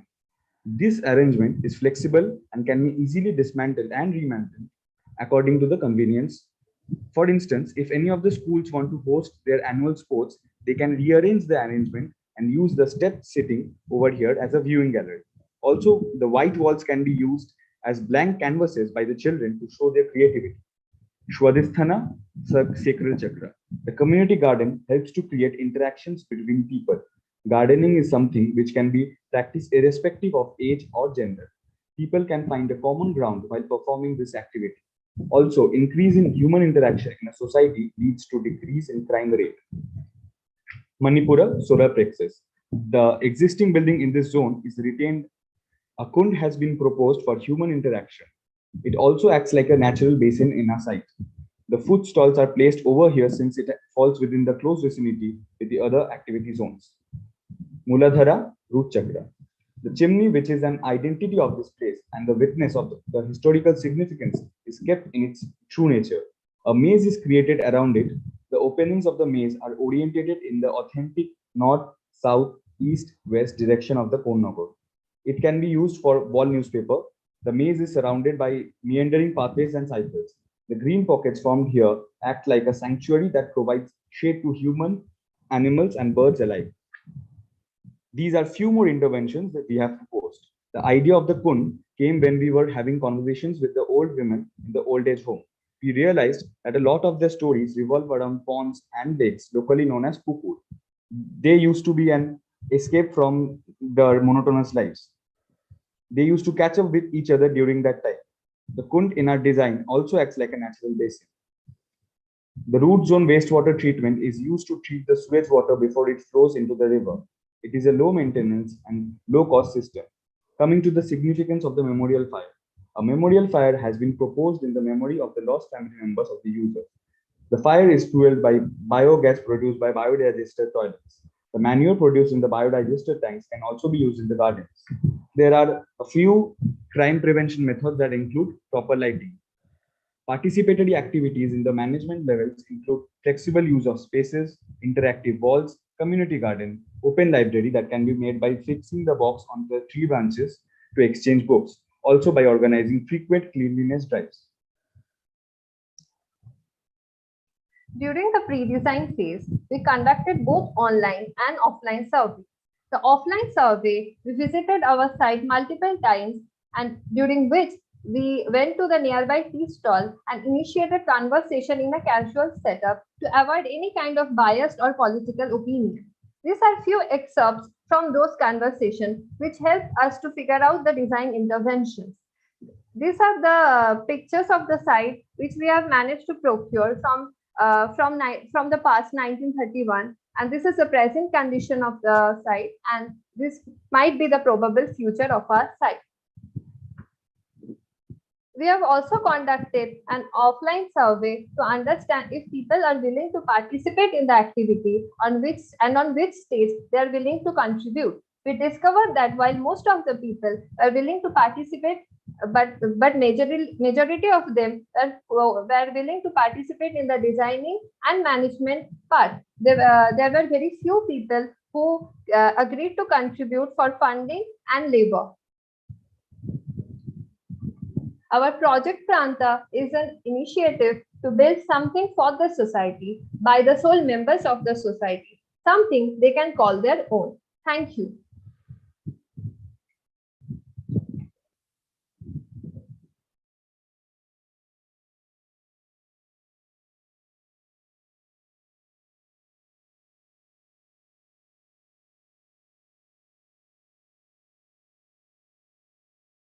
Hello. Yeah. Can you show me your site plan once? Yes, sir.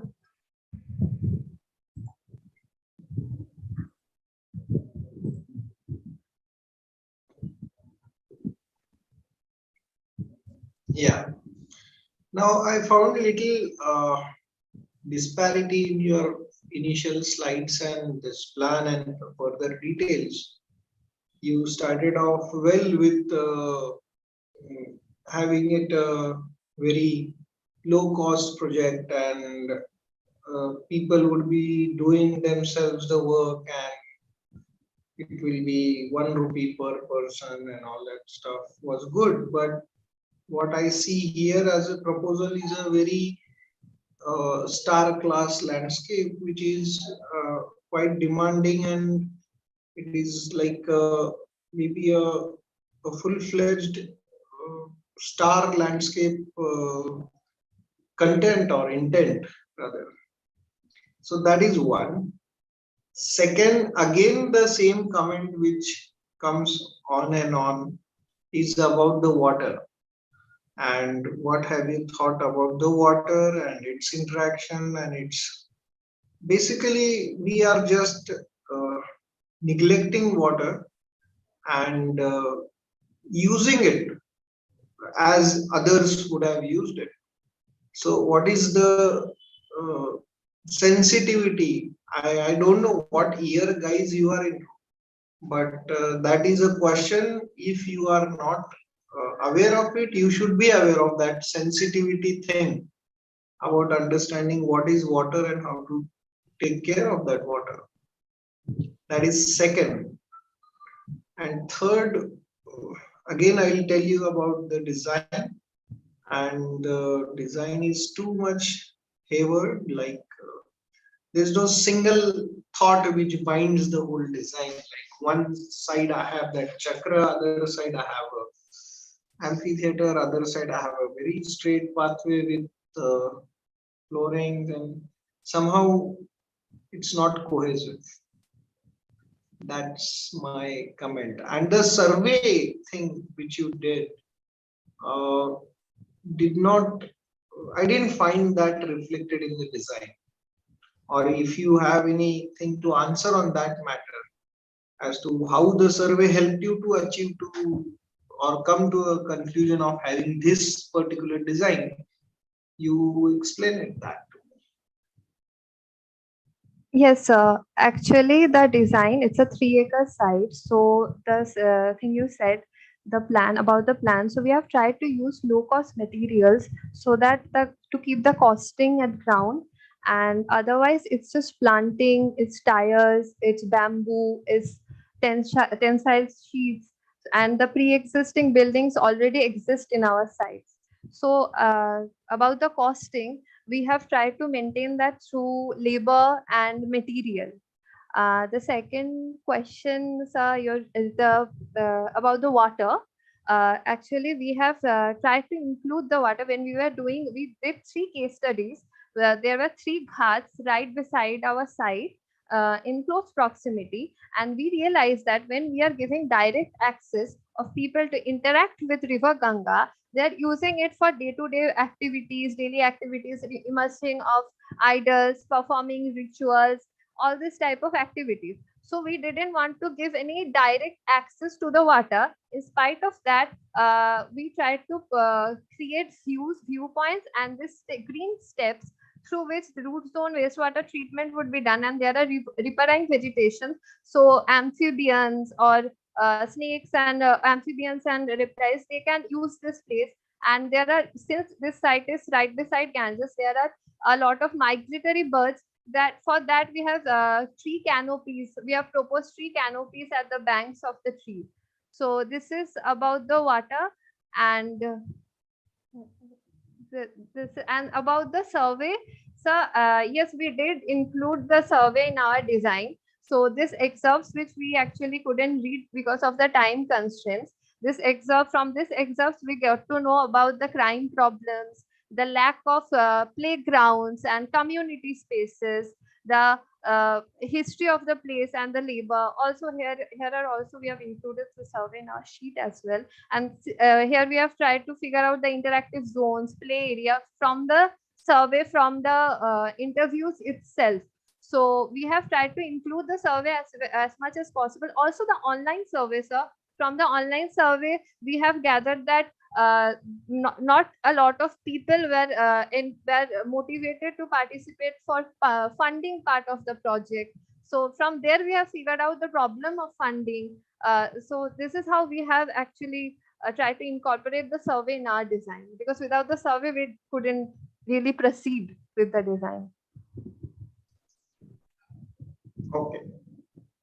So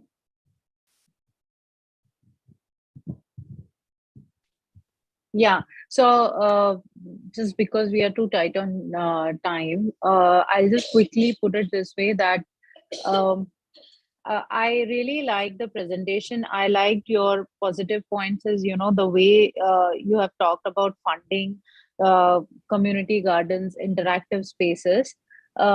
I appreciate that you have given importance to small details, which I also appreciate. What Thank I you, ma'am. feel, what I feel is, that you could have just taken care, as what Yogendra sir said, is about the lines which, not literally in terms of, chakras, and the things which you are associating with the chakras is also going well according to me. But the only thing what went missing in the design is actually the design lines, which you would have actually somehow made it in a way that they reflect not only the chakras in a literal manner, but also seamlessly merge with each other, rather than defining linearity and the organic shapes, radial shapes rather. They are not merging well in design. But in terms of program and in terms of thought process, I will give you a thumbs up. Yeah. Thank you so much ma'am. from my end. Thank you, ma'am. Yeah. Yeah, to add up fast, this is a wonderful project. Actually, you have taken a beautiful, the design intent is good. You have added the inclusivity framework and sense of ownership, and how to connect the participatory approach with the project, and even funding part also you have taken. That is something I felt very interesting in your project, and a lot of aspects, even the haunted tannery factory, you have taken that feature as an important thing. As the other two have mentioned rightly, the access and the orientation, and how you have connected the design lines and the usage of the space. If that is actually focused more, this project is really very good. Actually, you have done a lot of things good. Thank you, ma'am. Thank you, ma'am. Thank you, ma'am. You guys. On to the next presentation. If any of the jurors need a break, please let us know.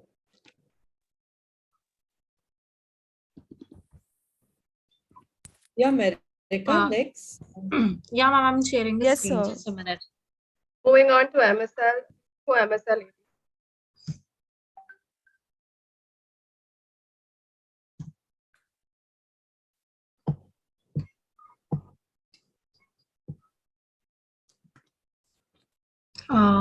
Good evening, jurors.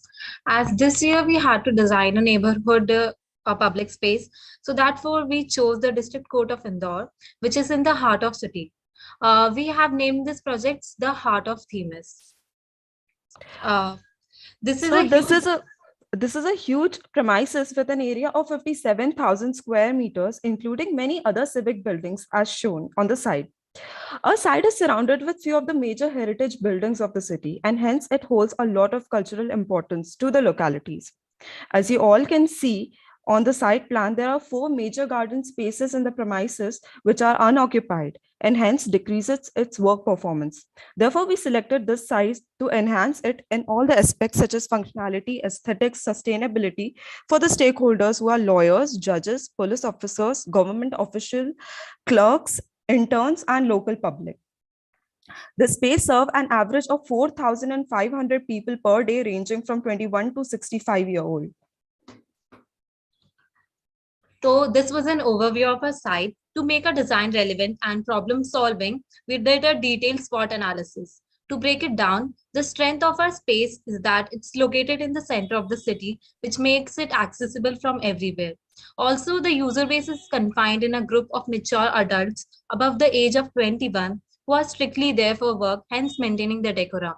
Now, coming to the opportunities, our chosen space is huge, and hence it has many spaces and scope for landscaping for betterment and beautification of the premises.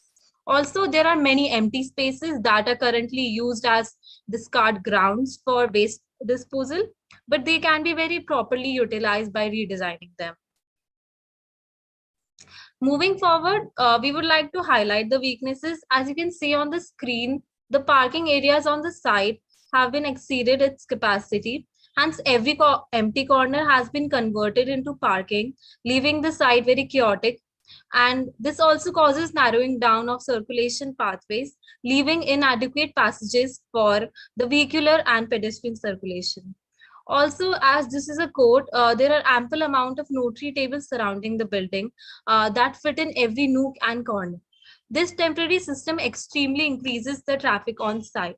Lastly, talking about the threats, as we mentioned earlier, the space is used beyond its limit, plus the traffic density during the working hours is very high, which results in the overexploitation of site's resources.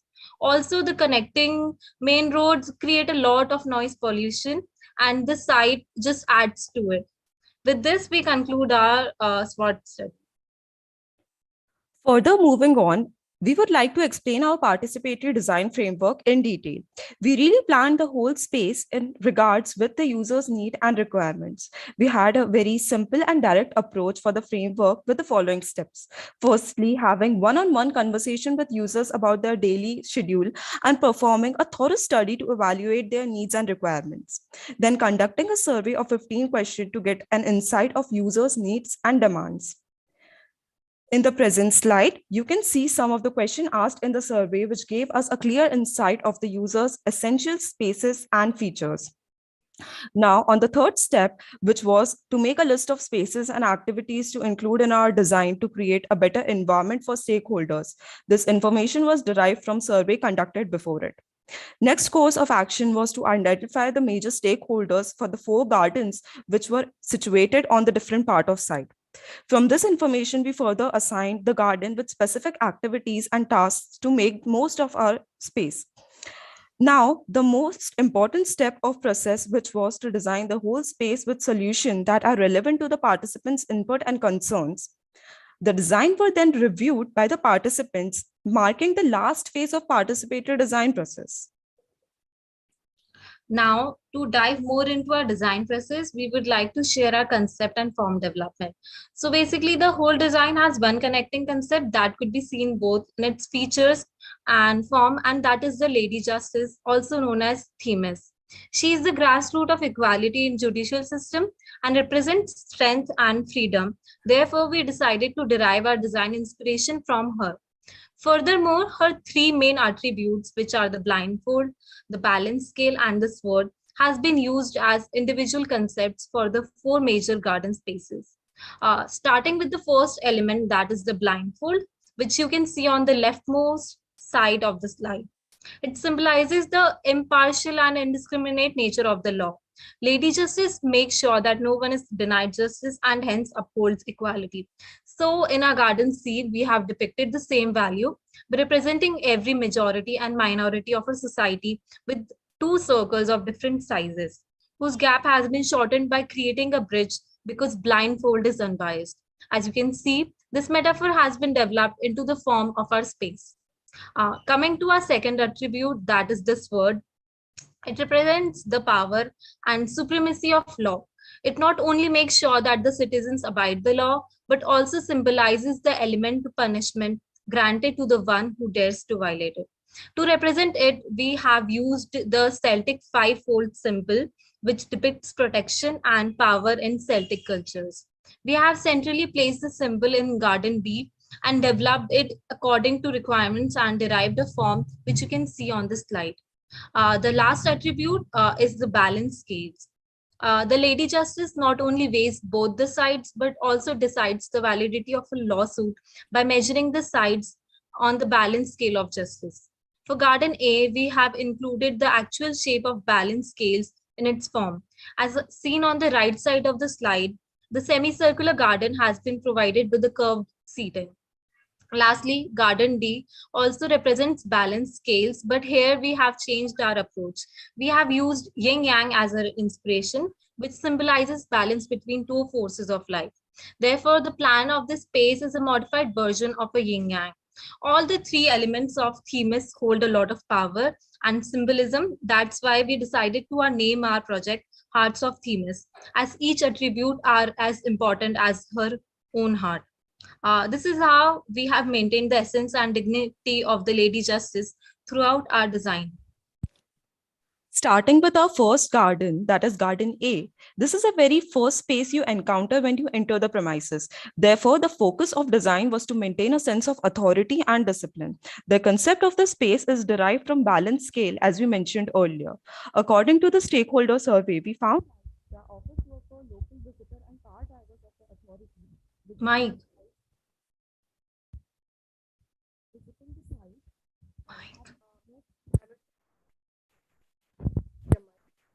Had no place for them to wait, rest, or even sit nearby. Therefore, our aim was to create a space which cater all the needs of them. Moving forward, the pathway and sitting blocks have been provided in a curvilinear line to maximize their capacity. There are more numerous scattered trees in our existing garden, which we decided not to cut as they are an excellent natural shade. As for the adjacent boundary wall, we created a bed of neem trees. Moreover, there are lush green grass patches for people to rest. For beautification, there are two flower beds in our plan. They are also fragrant, hence creating a welcoming and soothing environment. Also, as our site is in the center of the city, the groundwater level are very scarce. Keeping that in mind, all the pathways are constructed with water permeable tiles setting to replenish water during rainy season. This is how we have designed the small garden space so that it serves all the people as well as the environment. Now on to the second and the largest garden of our site, that is the Garden B. Located in front of the PCO, which gives a sense of power and authority, we have tried to give the very same feel to our garden by using the element sword as a concept. According to the surveys conducted before, we concluded that this garden is mostly used by the staff from the government offices as well as general public. Now, for this garden, we focus on providing a space with very distinct functions like sitting with natural tree shade to have lunch, a space surrounding the water fountain, which is solemn and calm, a stepped area to have group discussions and a small cultural events, a silent zone and a jogging track, which can serve a diverse group of people. Further moving on, we have left the existing vegetation of moringa trees untouched and instead have used it as a natural shed while providing benches made of hempcrete around it. Noise cancelling shrubs are used around the area of soiling zone to block futile noises. For the jogging track, grid pavements are used, which helps in reducing stress and anxiety. We try to use the space to its fullest in terms of functionality while maintaining the aesthetic aspect of the premises. Coming to our garden C, this garden is adjacent to a very famous eatery, the Indian Coffee House, which caters to people visiting the district court during weekdays and locals, including kids and elders during the weekends. So our view was to design a space which serve all the diverse user base. The garden is designed on the concept of blindfold. We have created two circular zones. The left one is attached with swing sets for kids and right one is shaded seating. All the sitting blocks have been made of PSC concrete. We have also added flower beds with flower like hibiscus and jasmine for adding colors and fragrance in our design. In all the pathways, we have used timbercrete paver blocks. Beside the central setting, the rest of the garden has grass patches accompanied by trees for shade and cool. The basic idea of landscaping this space was to provide a youthful and fresh environment in the premises, but also maintaining the dignity and authority of the district court. Hence, use of simple colors and shapes have been used. So coming to our last space, this is the Garden D. It is currently not being used in any way, but this space holds a lot of potential, so we decided to make it more usable. We aim to maximize the use of space available so that it is capable to serve a large crowd that would like to use it. Also, the crowd is majorly occupied by the lawyers, their interns, visitors, judges, and office workers who spend most of their time sitting on the notary tables in a very cramped space. Keeping this in mind, the garden is designed in such a way to provide a getaway for the users from the very hectic and crowded surroundings. As you can see on the view on the right side, we have introduced level surfaces which will maximize the total sitting area of the garden, accommodating more users than the space's actual capacity. For circulation, 1.5 meter wide pedestrian paths have been made of timbercrete blocks. We have made them such that users can have a quick walk between their busy schedules. Now, as I have mentioned, there is a lot of commotion in the premises. So to counter that, we have provided neem trees around the garden as they are great absorbers of sound and also to keep the space cooler. Another reason of us choosing neem trees is that they are locally available in the city, which will promote local business and also requires low maintenance. This space has grass beds, which gives a sense of comfort and relaxation. The maximum height of the leveled element is kept 1.5 meter so that it doesn't block the users while also giving them a sense of privacy. In the right corner of the slide, there is a section of sitting arrangement. We have designed, which we have designed the level surfaces with stones and filled soil in between them for grass to grow. As we know, landscaping is not restricted only to garden spaces. We have all proposed an alternative arrangement of parking and notary tables, which is an extreme problem. As you can see on the screen is the first site plan. Orange color shows the current disorganized arrangement of vehicle parking and notary tables. The picture gives an insight of the reality inside the premises. The second site plan shows the new assigned areas. The picture on the right bottom shows how maximum table can be fitted in minimum space. We have also made sure to include the various ways in which we can plant the most trees, as the current one lacks vegetation. Next, we have detailed plan of single unit of the new notary table arrangement. As you can see in the slide, each unit can accommodate 2 lawyers and 4 clients at a time. This arrangement was compared to the current one, is more accommodating and requires less space. Therefore, many notary tables can fit in small space. This new setting also encourages plantation of trees, as there is a space design at the center of each unit for the same. With this, we have come to an end of our designing process.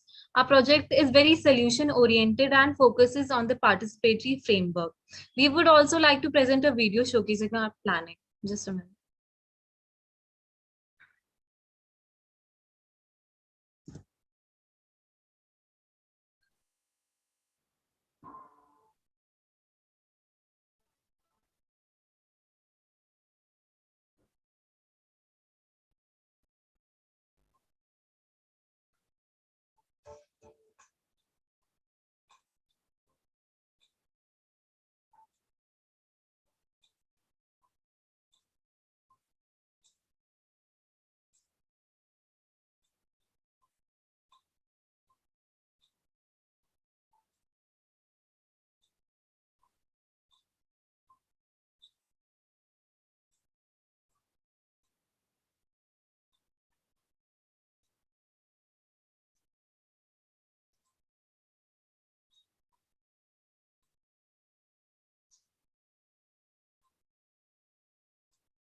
So with this, we conclude our presentation.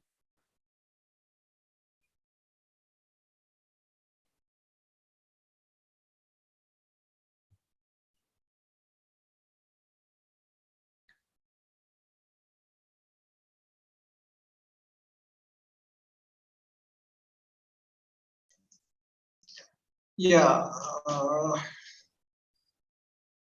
these spaces are very differently located in a thick fabric of government offices and buildings. So, how do you plan to maybe understand these spaces differently, or as a single statement, like will they be experienced in the similar way No, as sir. We have designed, yeah, you continue. Each space's requirement were very different from the other ones, like location. If we take care of the location, like one of the garden was in the hotspot, so it was the most crowded space, but there was very less area for the landscaping. So that was in the mind before designing that garden, whereas other gardens all the Also, sir, there's this garden located near an eatery. So we have provided a kids zone near that, because that eatery attracts a lot of locals, including kids. Like this was just an example for the single garden. We have done the same thing for all the 4 gardens. So the main focus was on functionality of every garden. Yeah. So these According to gardens the will be stakeholders. experienced differently by different groups of people, and they would be experienced in a very different way. all the 4 gardens, right? And they are responding to the local requirements and conditions and context. Yes. So what is the logic of tying it in one single concept? So basically the whole yeah. So our whole concept was on Themis, right? So Themis is the concept of a whole site. So how we've bounded it that we have taken all her attributes, the 3 attributes that we have mentioned. So those are included in our individual gardens. So everything revolves around Themis herself. But it's not going to be experienced together. Oh. No, it is being experienced together because the essence is the same in all Show around me a us. site plan. Show me a site plan. Yes, sir. So basically, it's a single site, which has a border and which has many entrances, but it's So a single. if I am in A, I'll experience A. At least A and B would be experienced together, but C and D are very discreetly located. Yes, sir. So why couldn't different concepts rotate around in all different zones? That is my one question. And second one is, I didn't find any historical context to this thing. Is there any historical attention for the spaces you have designed? So historical, we have in that sense that in some of the gardens they had fountains and existing fountains. So we didn't want to disrupt the actual, like we didn't wanted to disrupt the actual essence of a site. So we've kept all those things. So this is how we have kept in mind the historical value of the site. So you have existing historical monuments on the site? Yeah, we have, we just had fountains which were nicely carved and they have history, like they were placed way back then. So in semicircular garden and the rectangular garden, the ones on the right side, they had fountains which we still have in our plans. You can see right here, the one in the center, it was already there. Although there was no maintenance at all. Okay. So Bhagya? Yeah, so I think what I would like to tell you quickly is lot of layers missing. Sorry, but I felt that one word should be totally banned. I feel related to landscape is beautification.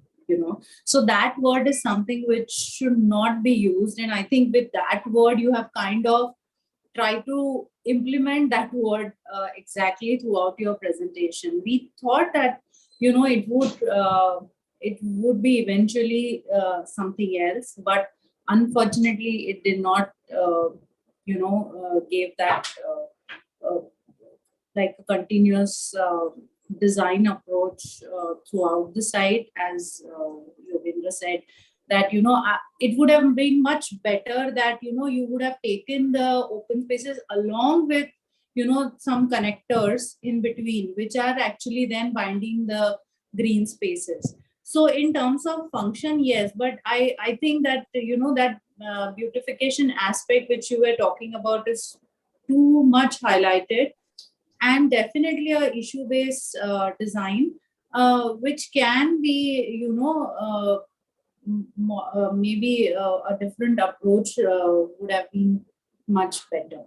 But Ma'am, nevertheless, I think that we might have used beautification word many times, but mostly our approach was extremely solution based, because our like what we have tried here is to cater the people, because it's extremely overpopulated, as we mentioned. So what our purpose was to not only focus on the aesthetics part, because according to us that was the second thing. The first was only the functionality of this site.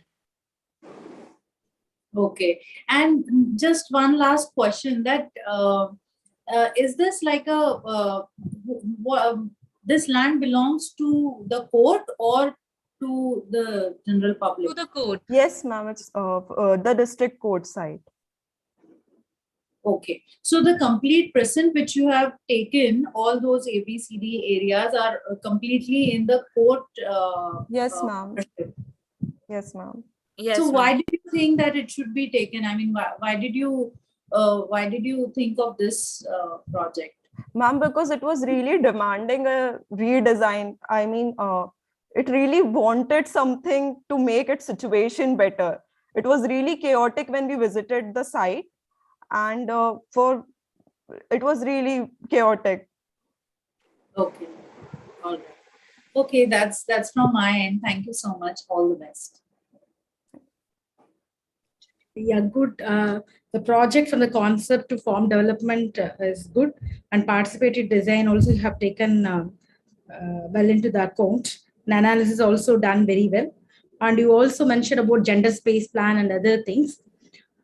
So when you accommodated all the spaces, like in terms of the garden, I felt like whether you missed to accommodate the amenities part, like the facilities, like as you said, 4,500 people are going to use this particular space, the placement of restrooms or drinking water facility, the other amenities, which can also be thought there, because you have accommodated the seating and other thing. As you said, nearly 500 people are going to be the old age people who's going to be there. So waiting for a long time and other thing. So these things are the major things I felt like the layers were missed in this particular design approach. Other than that, actually, you had accommodated everybody into the thing, and you well thought about like a space where like a lot of people used to wait for a long time.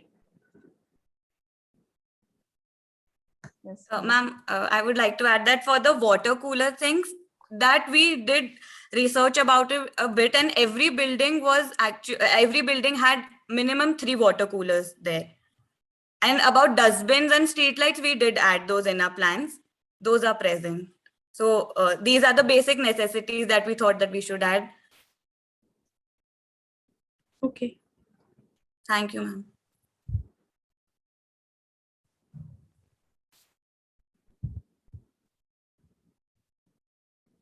Thank you, 64 MSL 18. Moving on to 64 MSL 30.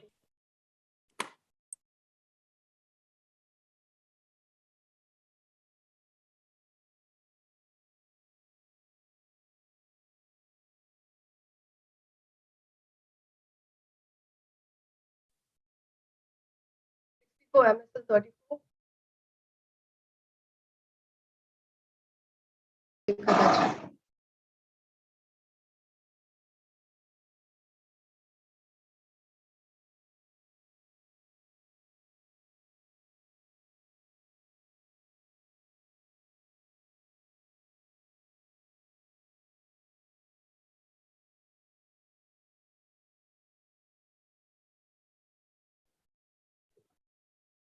Can we present? Yes.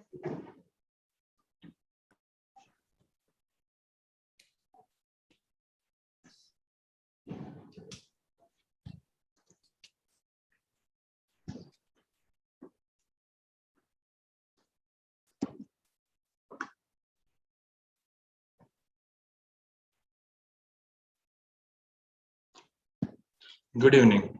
Participatory design. Why is it important? So if you see the general design process, the execution doesn't involve the wider user group or the stakeholders at all. As a result, such unwanted spaces are created which will never be used by the users. Here, participatory design comes into role. It means the involvement of multiple stakeholders during the design process itself. Also, it helps the designer to explore multiple new ideas on a wider scale. The design thus created will be a perfect blend of different ideas, perspectives of varied users. The design created will be for the users, by the users. Site selection. So our site is situated in South Gujarat, Valsad district, Killa Pardi, having total site area of 5,601 square meters.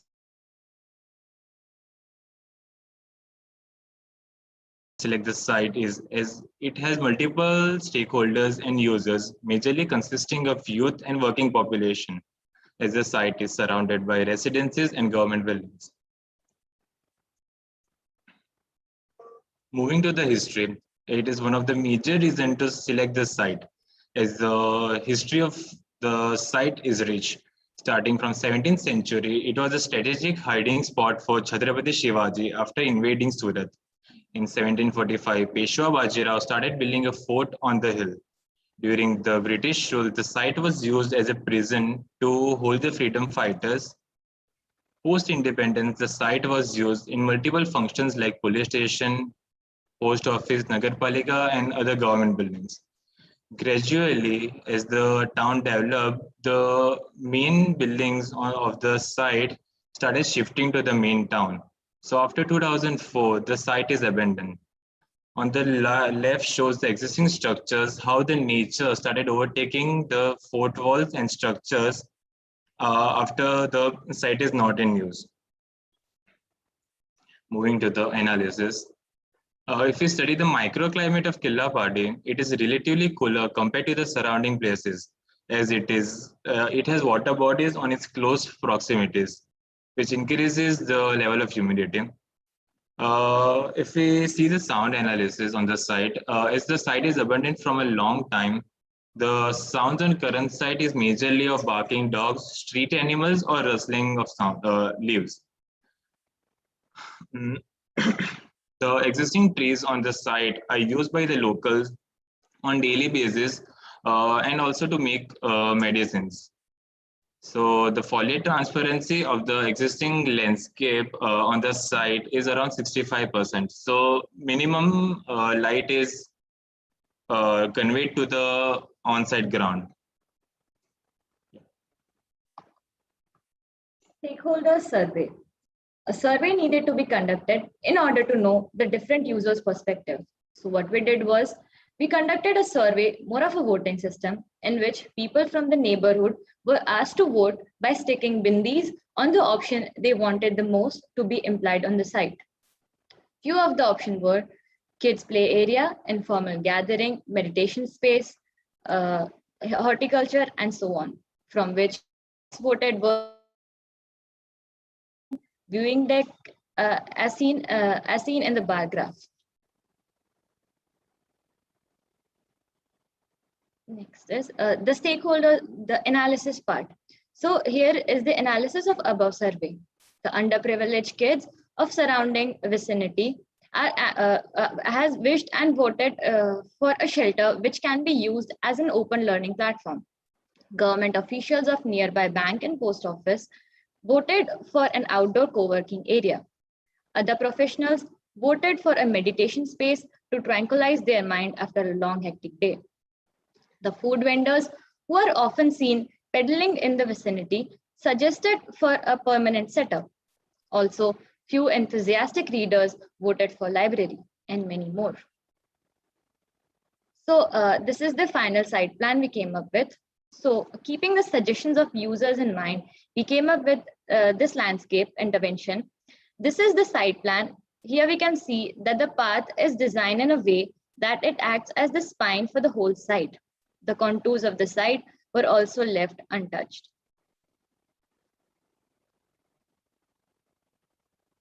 Yes. So this is these are the detailed parts of the whole site. So the first is the entrance. So the existing terrain rise the whole site, giving it a sense of excitement of what's next. So we just were left to give it a pleasing sense of entrance, which was achieved by planting aisles of Durantas. Designing the existing structure into a kiosk is to provide visitors a point to kickstart their day with a tea.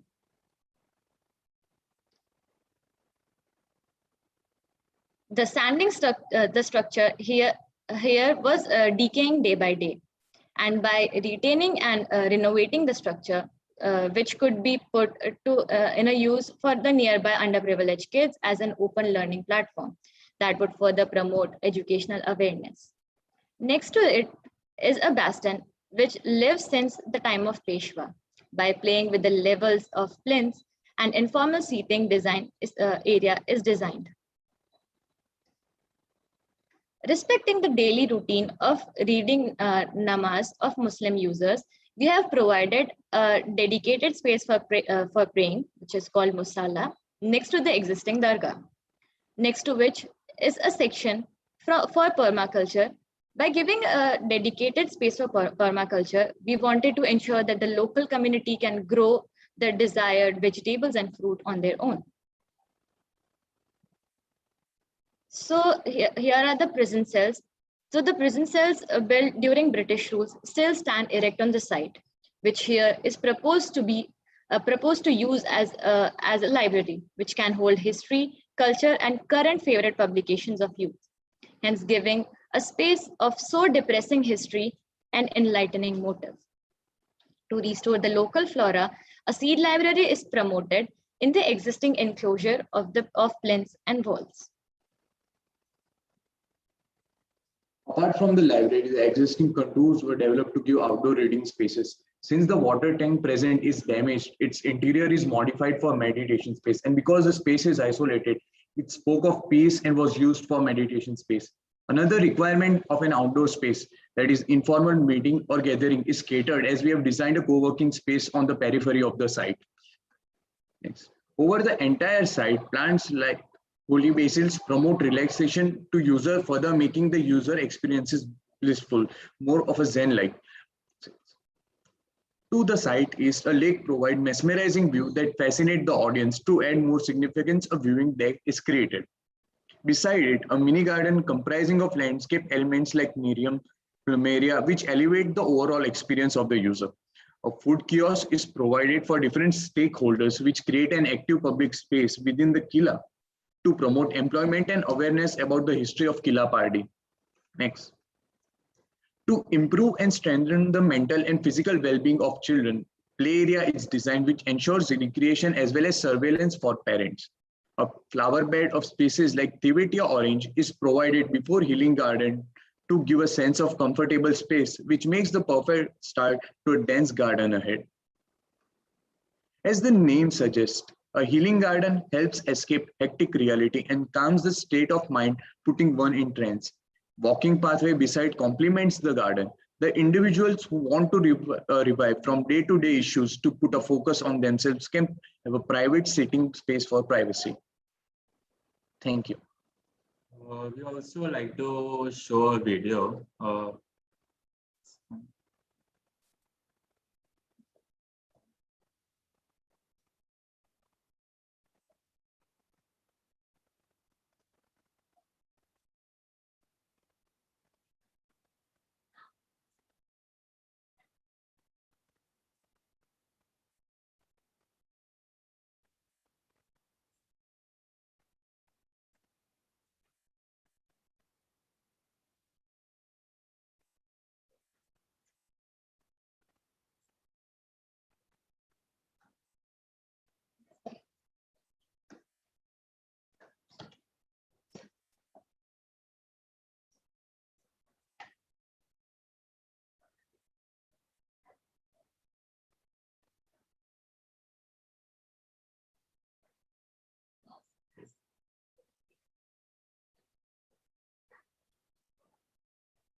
What's wrong?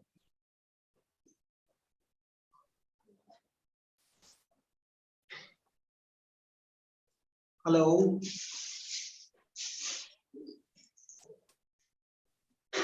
Oh, yes, you're audible. I think your video is not visible. Nothing is playing. You have to first unshare your screen Can reshare with Yes.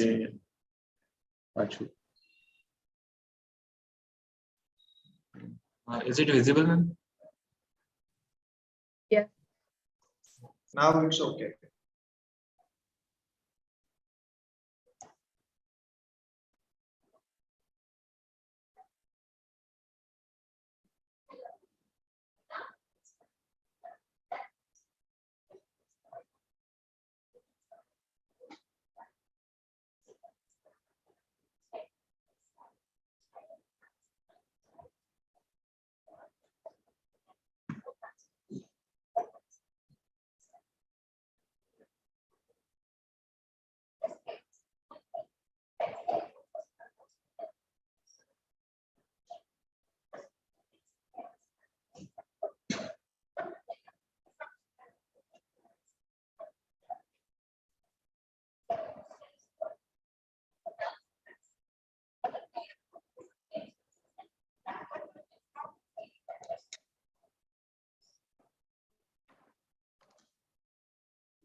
You're done? Yes, sir. Yeah, I'll give you a quick comment. That was a really good effort. You worked really hard on the whole detailing, and conceptually also I'm okay with everything. The survey was also nice. It's a good idea for the survey. And the design wise also, although it is little cluttered and too much of things packed in one bag, and but it's okay looking at your educational level you are into, but that's fine. One thing I would not expect, but I would like you to think about also is about environment. Like when we are making such projects and on such a sensitive site and at such an elevation, filling up things and cutting down things, and the sections you have done, I hope most of them are existing levels. But if you are anyway trying to fill them up and try to create those levels artificially, it will be a very big no to the whole concept. So otherwise, I'm okay with things. Sir, what we have tried is that, as you can see in the site plan, like the whole journey or the path along the site is, it's really organic, and which was like taken to utmost consideration, respecting those site natural contours. That's how we try to have a minimal intervention to the site, since it had a historical significance to it. So we tried to kept in such a manner. That's why you will find some pockets which have some amount of like negative spaces, or it might seem cluttered, but that was just because we tried to respect to the site and make sure we have as much as little intervention to the natural terrain. Most of the structures you see, sir, are the existing structures. Yes, sir. So, most of the structures if you see are the existing structures which were there during the Ming fort time from 1745. So we tried to utilize their spaces and give them a modern use. So the most of the hardscape is built, means it's there existing on the site from first, sir.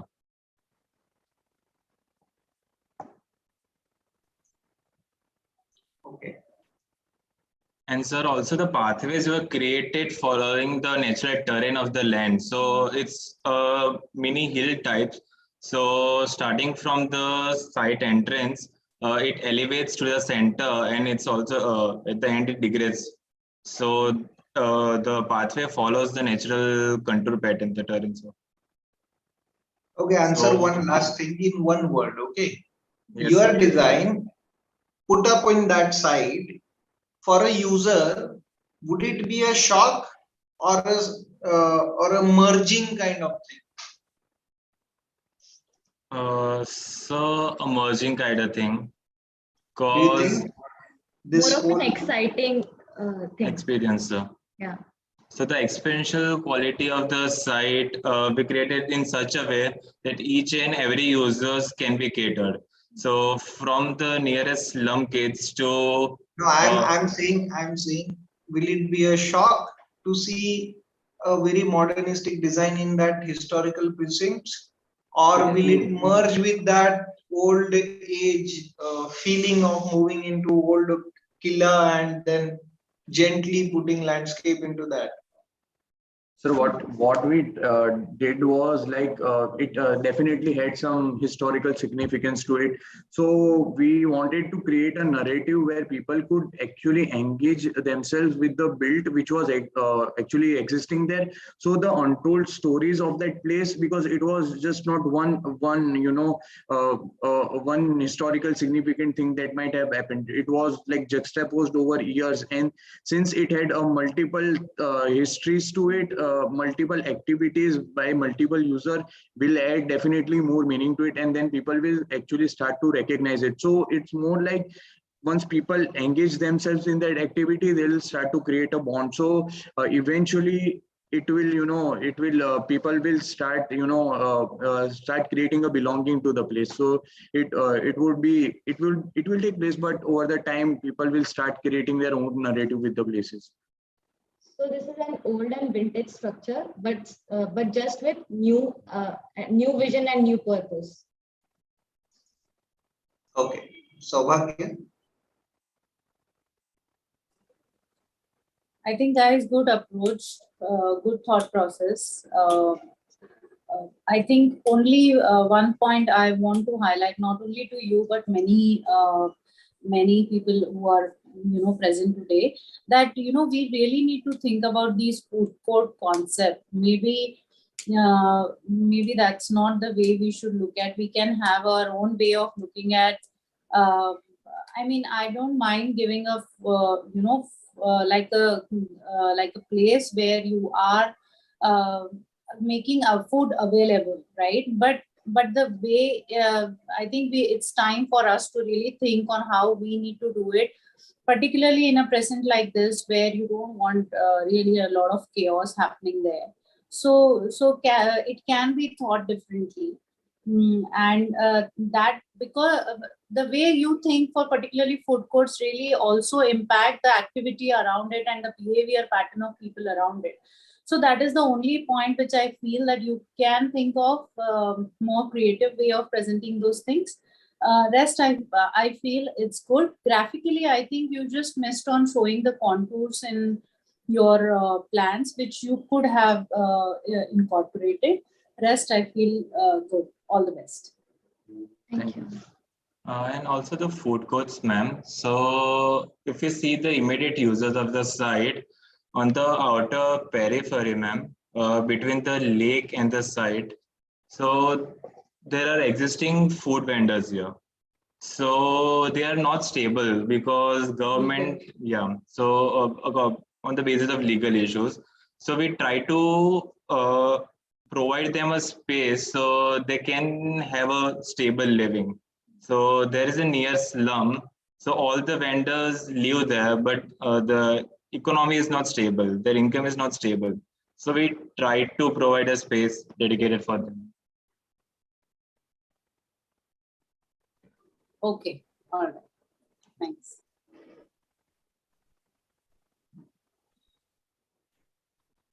Good. You have included a lot of analysis, stakeholder and analysis, and of course, in the analysis, I found some interesting aspects. Like even if you have included dogs and stray animals, and sound of winds and trees, and you have incorporated the history, and you also made like how that space can be enjoyed with the modern interpretations also. The one thing I want to connect and see was the thing which I felt the missing part here is in the analysis, the natural layers like the wind, climatic condition, whether you have incorporated that. And you have mentioned like the site with the ecological benefits of vegetated area. So I felt in the surrounding, it's dense vegetated area, and inside the site, I've seen a lot of things, but I miss out the shade giving elements like even the shade giving trees or something that is actually missing in the site. So like this patches seem to be a little bit like a different patch from the surrounding atmosphere. Did you notice that, or what is the point, like why you have reduced the vegetated space in your site? So, sir, ma'am, to show this site plan, to show the function and spaces, we didn't show the trees at this moment. So if we see this, the circles are the existing tree, the foliage. So as I mentioned, the foliage transparency on site is 65%. So the pathways are not meant to be not in shade. There are originally trees about it. So the pathways are in shade actually. On the amphitheater, if we see on the viewpoint, all have existing landscape. Means all the trees are mainly ficus benjalaces, means people tree, ma'am. So if you see here, ma'am, if you see here, ma'am, the trees have overtaken the fort walls. So we haven't cut any trees. So the existing landscape is still on the site, and we created the pathways according to the existing trees. So the pathways were curvilinear. Yeah, that is fine actually. So these are the small things I felt like analysis a little bit lack in the analysis of the natural layers, and of course the less in the vegetation part. Apart from that, all the thing you have looked into, even small parts. That's very interesting. Good. Thank you, ma'am. Thank you, MSL 64. Sorry. Thank you, 64 MSL 34. Moving forward, 64 MSL 44. Thank you.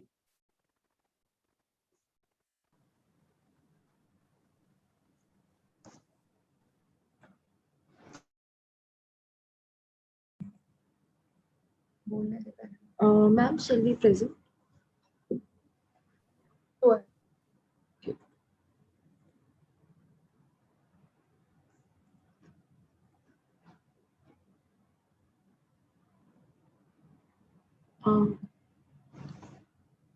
Okay, so A very good evening to all the dignitaries present here. Esplanade. Esplanade is a open level large area which is situated near a river or a large water body where one may walk, gather and enjoy the beauty of nature at the same time. So the location of our site is Kota, Rajasthan. It is situated in the southeast of Rajasthan and the banks of Chambal River. The predominant wind direction here is west and northwest. Uh, Basically, this is the map which shows the site and its surroundings. This area with the red pointer is our site. This southwest region of our site is already developed in landscape by the police officials residing here. This is the police quarters. So this is a restricted zone. Therefore, we have not included this in our design. These bluish blocks represent the residential area, and these yellow blocks denote the shops present over here. And these purple blocks are our stakeholders, which we'll explain in our next slide. So these are the stakeholders we came across while conducting the site survey, like school students, college students, vendors, and local shops. And our design is highly based on the needs of these stakeholders. Then, according to it, we have prepared the activity chart in which we have shown all the activities happening throughout all the day. Here we describe all the footfall of all the stakeholders, which we categorized in 4 age groups of 5 to 18, 18 to 25, 25 to 60, as 60 above, and their destination where they give and engage. Now, this is the SWOT of our site, in which the strengths are there's a natural pond on the site and various stakeholders. And the weakness is there's an unavailability of proper space for the vendors and insufficient green spaces. And we have the opportunity of integration of lake with the city. Then while conducting a site survey, we also interacted with the people over there and have designed the space according to their needs. Like the one of them has said that we have no place where we can gather and enjoy the beauty of the nature at the same time. And after that, and these are some problems which we have observed on the site. They have also given that. So this is the zoning of our. So this is the zoning of our site. It basically shows the circulation of various stakeholders that are present around our site. This is the kids zone. This is the kids zone, which we have kept in front of our site so that it makes the access easier for the school students. This is the rose garden. This is the rose garden, which we have kept in the front of the site again and nearby the entrances of our site because it's an interactive space.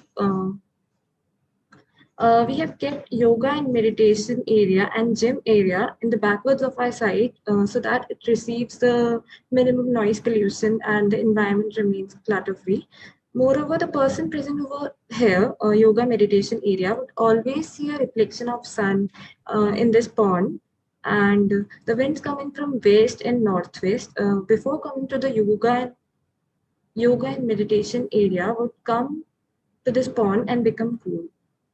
And this blue dashed line represent the circulation of school students. So the students of government school and Chhatrapati Shivaji school would directly access the kids zone from this entrance, and the students of DPS school would access the kids zone through this bridge. This is the footover bridge. These indigo lines are the footover bridge, and these orange dashed line represent the circulation of people coming over temple. So we consider that the people from residential area would access the temple. So they'll directly go from this footover bridge and can have access to the Tejaji temple. And we have also planted Tulsi ji here in this rose garden. So people coming over this temple can have access to this rose garden from this entrance. This is our concept sheet. Our concept is to integrate the Saras Dairy Pond, which is our site, which is on our site with the city. So we transform the banks of the pond into a dynamic and engaging space uh, to set up a harmony between the solidness of climate uh, and ease of the water.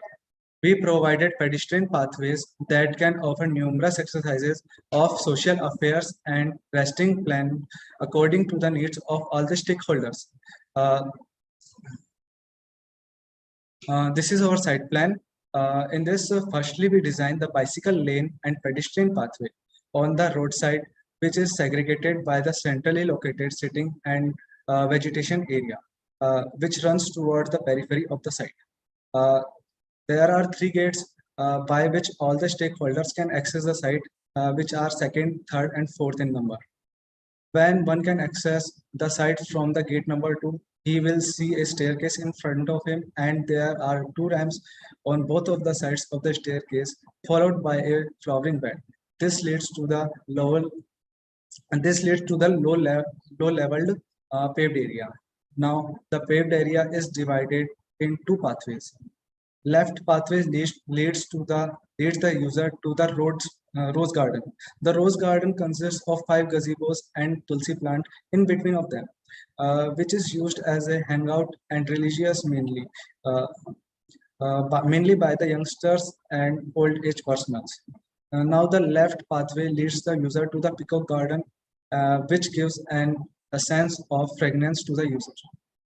Taking reference to Peacock Garden, the pathway distributes in 2 levels. One is going upward and another is going downward, followed by the depression of the contours of the site.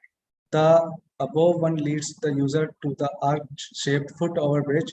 The bridge carries out the user to the Tejaji temple and the bending zone. Now, going back to the Peacock Garden, the pathway going downwards, which runs along the kids zone, leads the participants to the water treatment visual cavity. From water treatment visual circle, people can access other activities of the site. We have provided a skating rink besides the treatment cavity. Thereafter, by following the pathway, people can access to the yoga meditation area and OAT simultaneously. Besides the OAT, we have provided open air gym for the health enthusiasts. We also provide a circular viewing deck on the pond and a vending zone for vendors, which is mentioned in 16 mm.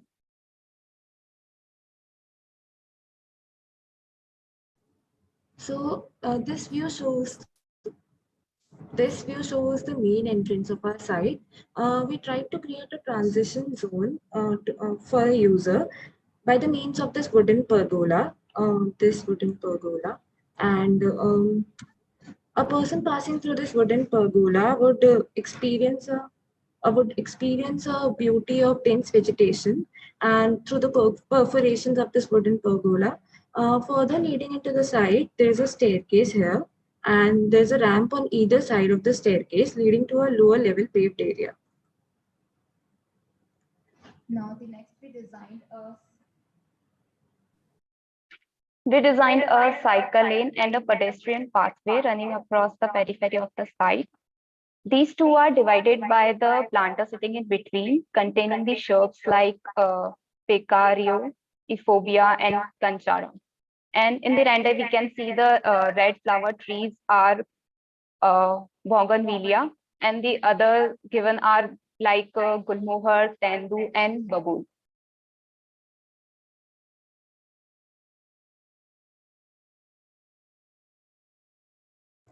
So this is the view of Peacock Garden.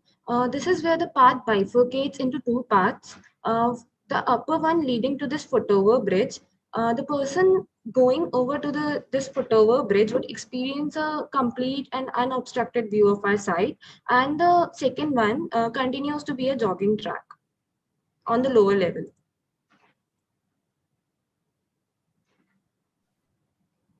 These are the details of planter sitting. We have placed these type of sitting at various places of our site. Now the next is the detail of payments. And we have also given the detail of porous paving, porous and elevated pavings. The next is the detail of bioswale. We have given the bioswale on the both side of jogging track. And the bioswale are shallow, vegetated landscape depressions designed to capture, treat, and infiltrate stormwater. The first layer contains soil mixture, and the second is like gravels and clay, which allows the water to drain out.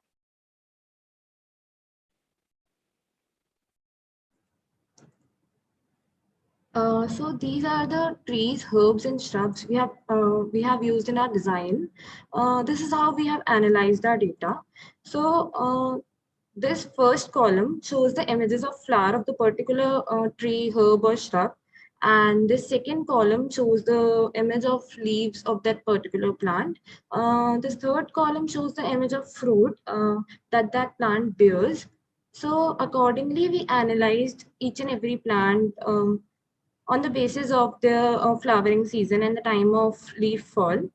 So according to this data, we have landscaped our site in such a way that it creates a scaling bloom in throughout the growing season. And we have also identified the distinction between evergreen plants and the deciduous plants, so that the site remains evergreen throughout the year, and it's not completely bare in the winters. And these are the hardscape materials we have used in our design. We tried to create different we tried to use different hardscape materials so that it creates a sense of curiosity in the mind of user. This is the view of the peacock garden I have shown earlier. So as we all know, Kota has abundance of peacock. Peacock is in abundance in Kota. So we came to this form by taking inspiration from a peacock feather.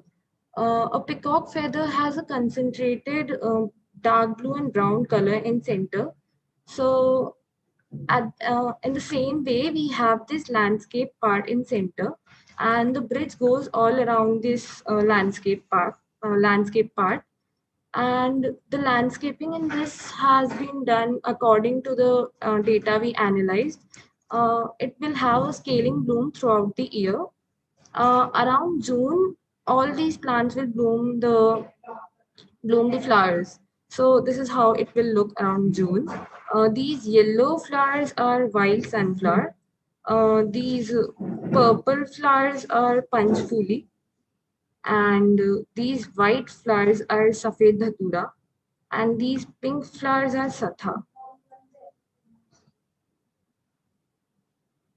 In our design, we have provided barrier-free environment.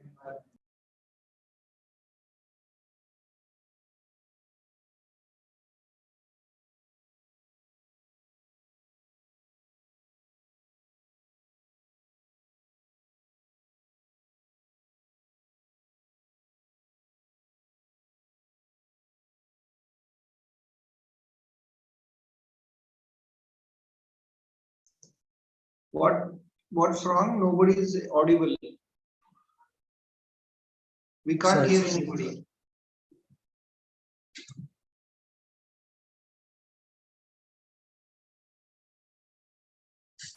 Uh, in our design, we have provided barrier-free environment. To attain this, we have provided curved ramps, accessible outdoor signage, tied platforms for sitting.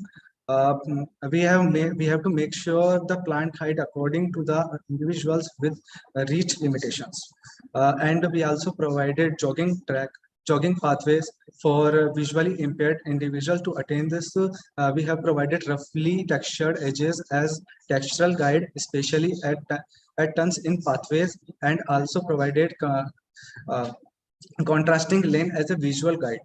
Uh, we also provided in our design elevated scientific for the persons, which allows the person in a wheelchair to enjoy the sand without removal from the chair.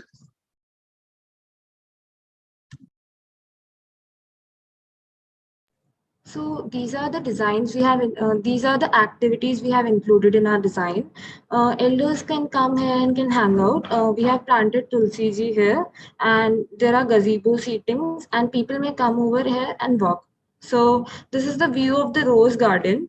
Um, there are 5 beautiful gazebos which give insight to the pond. People may come over here, sit and gather and enjoy the beauty of nature at the same time with the fragrant scent of roses we have planted here. And we have also given Tulsi ji in between these two gazebos to make the environment spiritual. And the main reason is because there are many people in India who worship Tulsi ji. So that's. These are the activities which we have included, that is playing. We have given the Bune heels so that the children can sit and play. We have also given the elevated sand pit, or we have provided the sitting around the kids zone so that the parents can supervise their children.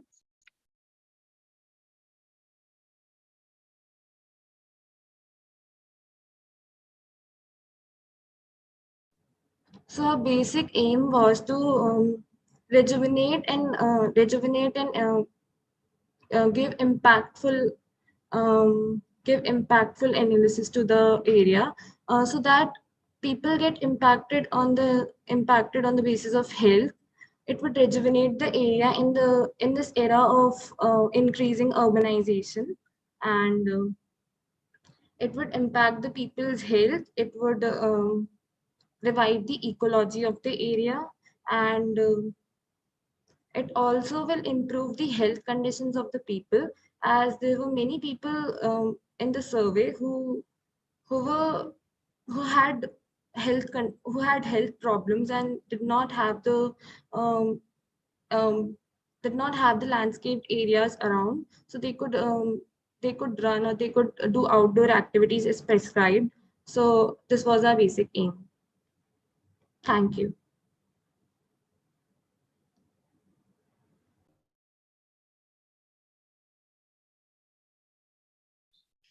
Yeah, that was what I can call supermarket of design. You have everything. You started good. Uh, you had some nice graphics done. The analysis is little less. The relativity of participatory landscapes is less. The amount of understanding of site and what actually sensitively it could need is less. You got flown away by understanding how much we should give to people, and everything is there. There are so many things to see and so many things you design. So I am really not able to comment as to, यानी वो होता है ना, ये है क्या हाँ है, वो है क्या हाँ है, सब है, everything is there. So there is no stand as to that. See, this is this, this is this. You do this, you do that. You don't do this here, you don't do that there. So I'm unable to comment on this matter, but I found out this thing that you should learn to take some stand and not make vegetable designs, but designs which can speak some strong logic, and designs which can stand for themselves and the context. That's what my comment would be. So Bhagya, I'm done. I think I kind of agree to what Yogindra said. Maybe we were expecting slightly more in terms of what you have done. Slightly disappointed because the way we were looking at it was slightly different than what you guys have expressed. So maybe due to that. But nevertheless, all the best. Thank you.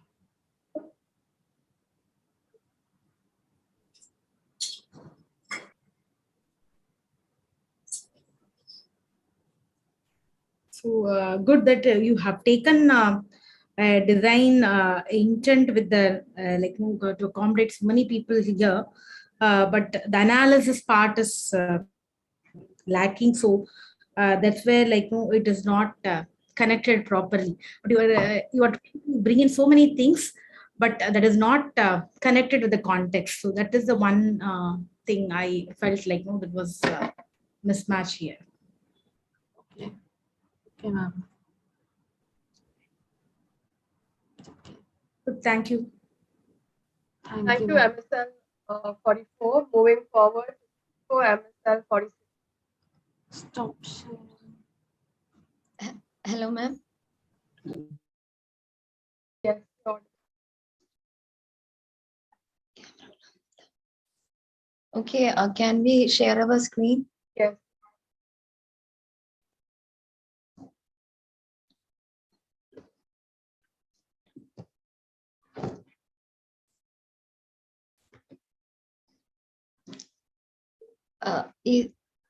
Good evening, everyone. Respected jurors and fellow participants, here we begin. Okay, Ura. Ura is a word of native origin which indicates to an envelope or covering that creates an evident change in the outlook of the pipeline road. It is also an initiative that puts forth an open door for the growth of economical and social standards of the people with it. The Pipeline Road. The Pipeline Road is a 2-kilometer stretch that extends from Kavadiya to Perurkada, which is located in the district of Thiruvananthapuram in Kerala. It was a forested area which was cleared for the development of gravity-operated pipeline project during the colonial rule and is currently one of the main water supply system of the district. This road has been deprived of major constructional activities for the convenience of repair and maintenance of the pipelines. As a result, the pipeline road remains to be a visual blight on the city, in contrary to the well-developed neighborhood of Kavadiya, which is also in the heart of the city. For the case of analysis, we have divided the stretch into 3 sectors. The first sector being from Kavadiya to Dal Junction. It is a residential and commercial area.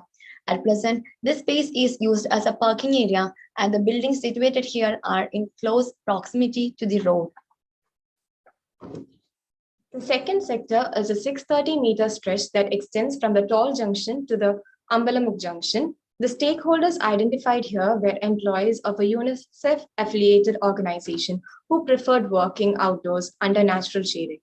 There were abandoned parks, which now appears to be a garbage dump. With the dust arising from the unpaved road, the residents mostly stayed indoors. Within the stretch, we could see people working in small waiting shifts.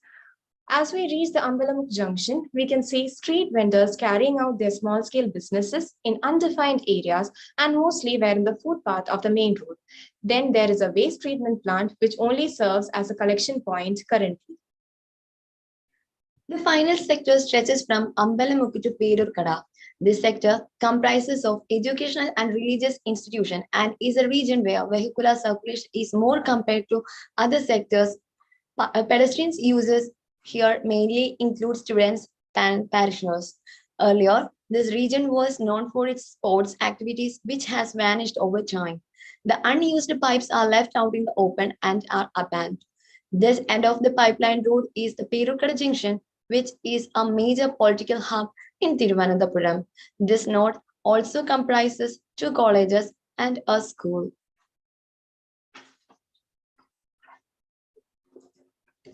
This slide is a pictorial representation of the various needs of the stakeholders identified. Okay, the approach to design is shown here, which begins with the identification of the site and a primary research was done. Then we visited the site and analyzed its various aspects. On the basis of the analysis, a preliminary design proposal was made, which was followed by public consultation and design adaptations were made, considering the input and feedback of the stakeholders. The upper part of the slide shows the key plan of the sector 2. The part 1 in the key plan indicates the park. The path in the middle of the road has the vehicular access. On one side, we have the cycle track, and on the other side, we have the pedestrian pathway. The park is provided adjacent to the cycle track with the intent of increasing interaction between the users and also promotes the publicity of the space, as it is situated in an area of the periphery of a restaurant that is frequently visited by the celebrities. This shows a sectional view of the park. Here, pseudo trees are provided due to restrictions in planting trees with penetrating roots, as they would pose a threat to the pipelines below. A rainwater harvesting system is provided along with pseudo trees that has an underground tank with a hand pump connected to it.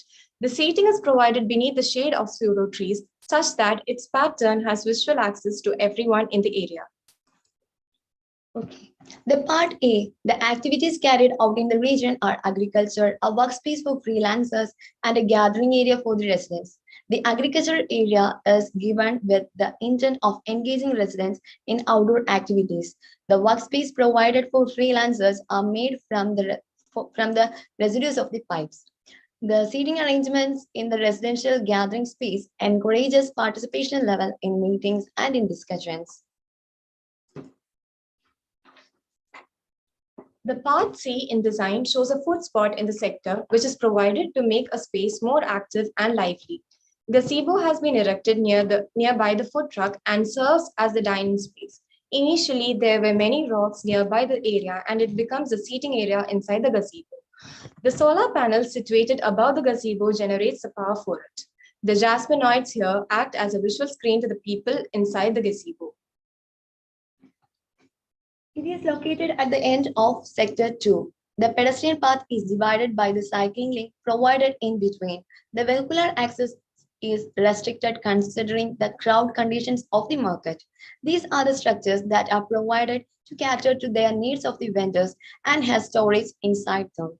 A resting space with green side walls have been provided considering the lack of it for the rickshaw drivers and employees of the waste treatment plant. Due to the high pedestrian traffic in the marketplace, the pathway are installed with kinetic tiles that generates power. The existing waste collection unit has been rejuvenated and converted into a fully functional waste treatment plant with divisions for biodegradable, non-biodegradable, and recyclable waste. The organic waste from the agricultural areas, market sector, and food sports nearby are brought here, treated, and are converted into manure. This manure is distributed at reasonable rates to the residents of the locality in order to maintain the agricultural area. The manure can also be sold outside and it can become an income generator for the maintenance activities. This shows the plan of Sector 3 and an enlarged plan of Part D is shown here. There is a vehicular access, a cycle track, and a pedestrian path. A cycle shed is provided adjacent to the cycle track. The pedestrian path is divided into 3 portions to represent the 3 pipes running beneath the road. Different materials depicting the 3 eras of pipeline road has been used to pave the sections of the pedestrian path. As you can see, in section BB, there is an amphitheater, a farming area, and a children's park. Also, there is a playground and a cascade in this sector. Amphitheater is built to serve as a focal point for political and other informal gatherings. Playground and park brings back the enthusiasm for sports activities. Vegetation has been chosen according to the tropical climate conditions prevailing in Thiruvananthapuram. Plants which do not require much ease and maintenance have been chosen. Trees like Morella, Plumeria, Pnenga, and so on are provided. Shrubs like Malabarica, Hibiscus, Heliconia are more suitable for our site condition and are provided near the workspaces, and plants like jasminoids, orium are used as vertical screens and in pseudo trees. Pseudo trees are artificial trees-like structures that stimulate the appearance and functioning of trees. The design was made with the goal of creating a positive impact on the nature, considering the sustainable aspects. Solar panels and kinetic pavements are used to generate power for the functioning of streetlights and electrical requirements of the design. E-toilets are provided to meet the needs of the user groups. Inclusive design features like universal accessibility, barrier-free pathways, Texture variations on the pavement tiles, highlighters and crossings, and signboard with braille script are considered. Texture variations can be used as a means of identification of distances covered. Now we move on to the survey report.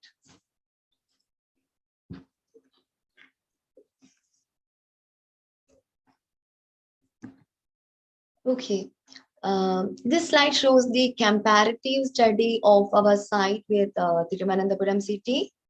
Then here we have shown the design process, and the questions we asked to the stakeholders are also mentioned here. Their responses are being tabulated. This is the analysis part, which shows their participation level, the issues analyzed, and so on. And evidences of the survey conducted and role of public participation providing the design feedbacks are also shown here. And these are the outcomes we expect from our participatory design project, and images showing here depicts our design process. So we conclude by saying the aim of our project once again, Pura. Thank you. Hello, ma'am. Yeah, I'm listening. Okay, where did the pipes go? Excuse me, sir. Where did the pipes go in the proposal?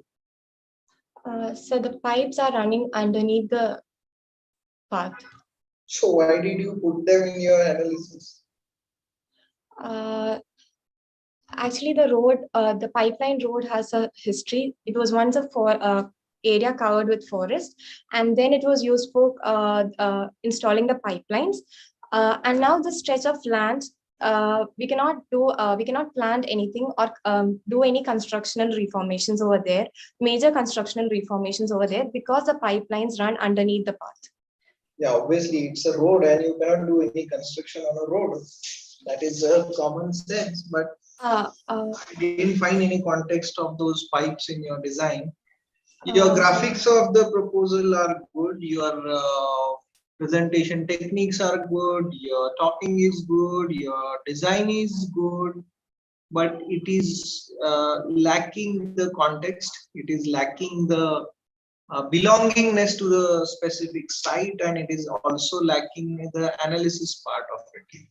Like if I pick up this project and put it in any other city and in any other road, it will work exactly fine as it would work here. Okay. So I fail to understand the context, but otherwise all is good. Thank you, sir. So as the pipelines run beneath the road, we cannot even tar the road. So, we cannot do any permanent constructions over there. So the road was left abandoned, and the dust was also disturbing the residents in the area. So that's why we wanted to do a project which would bring a covering which is not permanent, but still help fit the needs of the user groups in the area. Okay, so tomorrow I have to dug up and repair one of the pipes. Would your trees and would your pseudo trees go away and I'll maintain the pipe, or will I say that no, my trees are there, you don't maintain the pipe? No, sir. Sir, these pseudo trees and also our trees are being placed on the side of the road, and these the pipeline road that which have the vehicular access is being would be cannot be charred, so that But can as your section A shows, there is no side of a road other than the pipes. So wherever your pseudo trees are there, and if I have to maintain any one of the pipes, I'll dig it up and I'll remove all your design on top of it. So point I'm trying to make is the pipes are not being taken care of. Initially, you should have not insisted that much on the pipes and the pipe road and all that stuff. And if you could have insisted it, you could have been more sensitive and more attentive towards what to do with it, with the understanding that the pipes are going to be dug out and maintained in future also. One, and second, as I told you, the context or the analysis is losing, and you should have been more specific to the site and the region and the surroundings. That's my comment for you. Saubhagya, I'm done. You can continue. Okay, sir. Yeah, so I think first of all, I would like to congratulate you also for taking street as your project, because as mentioned earlier, it's quite an interesting topic, and at the in undergraduate level, you are thinking of all these spaces is quite interesting. Um, I was just feeling that, if this road is not being used just now, why are you promoting cars in the first place?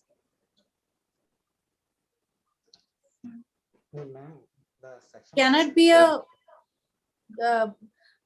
I mean, I think you could have thought of, um, some other alternatives and given it a totally pedestrian way. Ma'am, only one sector has vehicular access, main vehicular access. The market sector, which has a high pedestrian movement, we have not provided vehicular access there. They've only provided pedestrian paths over there. But one sector has, right? Yes, ma'am. So it is the existing requirement, or what is it? Yes, ma'am. Yeah, It is an ma'am. existing requirement. I think but still, I feel that it could have been really nice if you would have given some other alternatives to them, and then enhanced it in a, you could have made it like totally pedestrian zone. One thing. Another thing is, your sections could have been really interesting, though you have thought of a lot of, interaction zones, and you have made efforts, but you can think of more alternatives, using more green spaces, understanding the pipes more in a much better way, and then incorporating greens. Uh, I mean, they do not allow any sorts of green. I'm quite surprised with that thought. So maybe you have done your analysis and that's why you have come to this conclusion. But otherwise, the graphics and the design process, I think it was good. All the best. Thank you. Thank you, ma'am.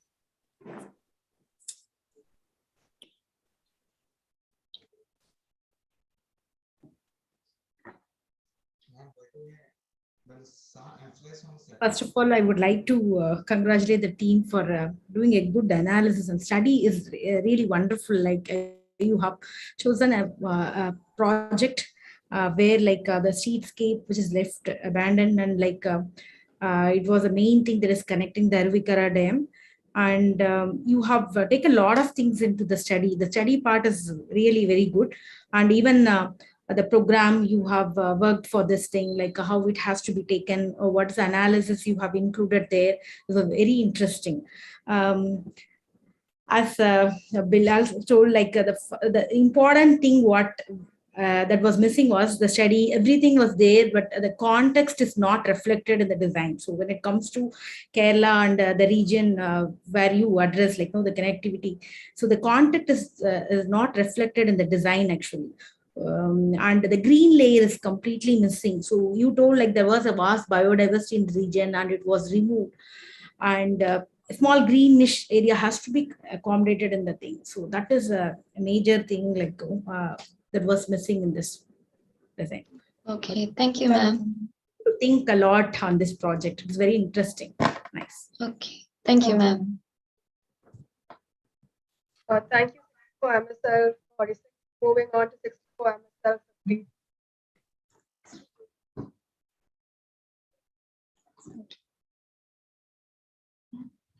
Right. Shall we present? Yes, go ahead. Marika, how many are remaining? 3 more, sir. 3 more, including this. One. Yeah, I think 50, Yes. 67, and Yes. 91. Okay, yeah.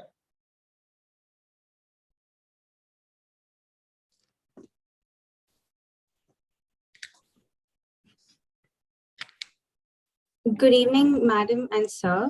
So we present to you 64 MSL 50. Panch Indriyan Pradesh.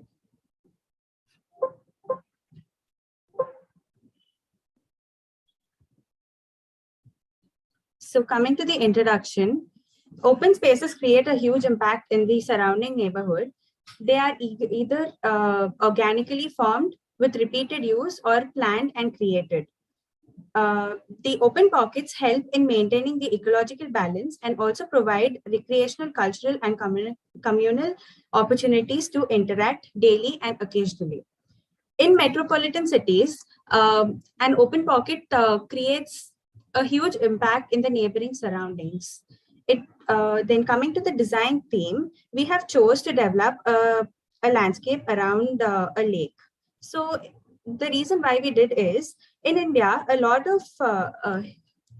in India, most of the lakes are being converted into huge cesspools or they are being encroached. So it is one of our attempt to save one of them from being either polluted or wasted. So coming to why lake restoration. So we visited few areas where we could see the issues. So one issue was the Kapra Lake when we visited. There were so many issues. So we thought, why can't we address and why can't we restore this lake, like designing? So the lake contributes significant additional recharge to the groundwater due to infiltration and nevertheless developed as a result in loss of water bodies. So another issue is the pollution caused by the factors such as idle immersion during Ganesh Chaturthi and washing clothes in the lake and the garbage dumping and etc. And a few techniques we wanted to incorporate the physical treatments, biological treatments, and the chemical treatments. So the effects of having a lake. So the pros were the good view, biodiversity, gathering the space for the people, recreation of the residential zone. And the cons were water pollution, the mosquitoes, low maintenance, and the foul smell affecting the microclimate. And the Kapra Lake, it is in the Secunderabad. Kapra Lake has a vibrant ecology with the migrating birds and animals. But because of the encroachment and the rubbish dumping began to eat away all the lake. So we decided to develop this lake.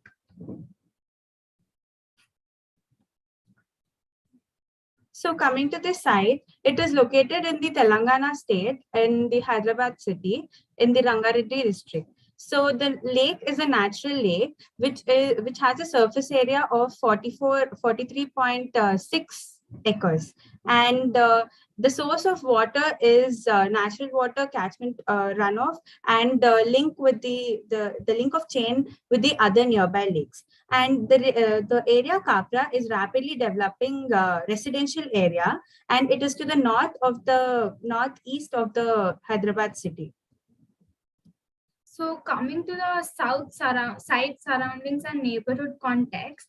So to the north, the purple region is the developing zone. So the other things are the existing residential zone to the west and the east and the south. So there are total 2 entries, which is to the south and the west. The lake is totally surrounded by the highly densely residential zone to the south and developing area to the north. So approach to the site, there are 2 entries, one from the west and from the south. The entry south is the main for the heavy vehicular. And the land use map of Hyderabad is something like this into the right. And the proximity analysis to the 1 kilometer radius, there are badminton academy, schools, dargah hospitals, temples, parks, and etc. And the 5 kilometer, there's a panchayat office, a library, nursery, and the park, Safilguda Lake, and the housing colonies. And there's the nearby bus stop at 1 and 3 kilometers away. So coming to the history of the site, as we can see, in the year 2000, 2005, 2008, and 2010, 15 and 2018 and 2020, we can see that the surface area of the water in the lake has decreased. It has shrunk, and the residential people of that colony have complaints that there are a lot of encroachments happening by the builders. So they have addressed this problem in 2016 to GHMC, and GHMC has taken a stand to improvise this lake. So coming to the topography, so the natural contours of the site, it is not continuous level land, but rather one with a gradual slope. So the maximum depth is 551.6 meters, and the surface elevation is 556.5 meters. The difference between the highest and the lowest level is 5 meters. So the site, 79.1% of the site is covered by water, and 20.9% of the site is made up of land. The soil conditions, the site is made mostly of a red soil. Near the water basin, the fine level drains and the wet soil. Away from the water basin, the soil is coarse and stony. And the soil conditions are favorable for the plant growth.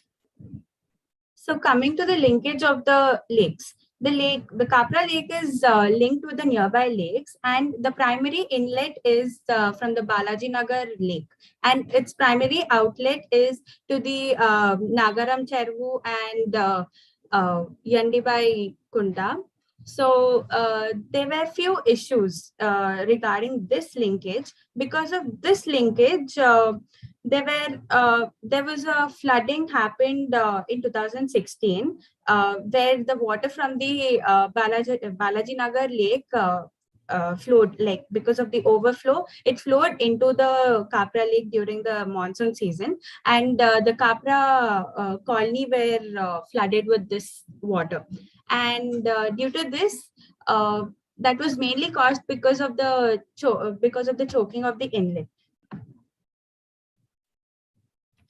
So coming to the site inventory, coming to the climate, the temperature, the maximum temperature above 40 degrees in the May and about 20 degrees in the December, and rainfall is from June to October. Average rainfall is 40 mm, and the maximum wind speed is about 30 kmph during July and August, and the winds are flowing from southwest. And the existing features in the site are the bunds, which are working upon the existing passage, and and the immersion tank and existing passage. And from the south, there's an entry. And the cleaning of lake is happening now. While when we went to the site visit, the cleaning was happening. The condition is the barren land, which is not used by anyone right now. The lake is covered with wetlands.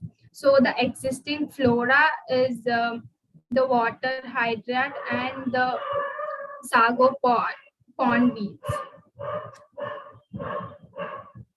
So coming to the design program, our stakeholders that we mainly targeted were the immediate neighbors and then the neighbors, because the immediate neighbors are the people who are most affected because of this lake. Since the lake has become like a barren land and it is like an abandoned situation in that area. It is only used during occasional events such as Ganesh Chaturthi and the traditional Telugu festival, that is Batkama. Other than that, it is not used for any other purpose. And in our site survey, we have discovered that it has good sunsetting and sunrise points, and it attracts birds, butterflies, and there are a lot of fish in the water. And because of the ceremonial tank, it creates a socio-cultural space to the neighboring colonies. And during these cultural programs, the neighborhood kind of comes together.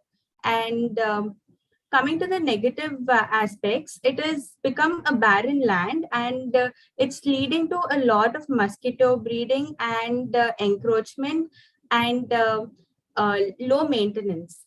and there's no security that is in charge for this, so it can lead to some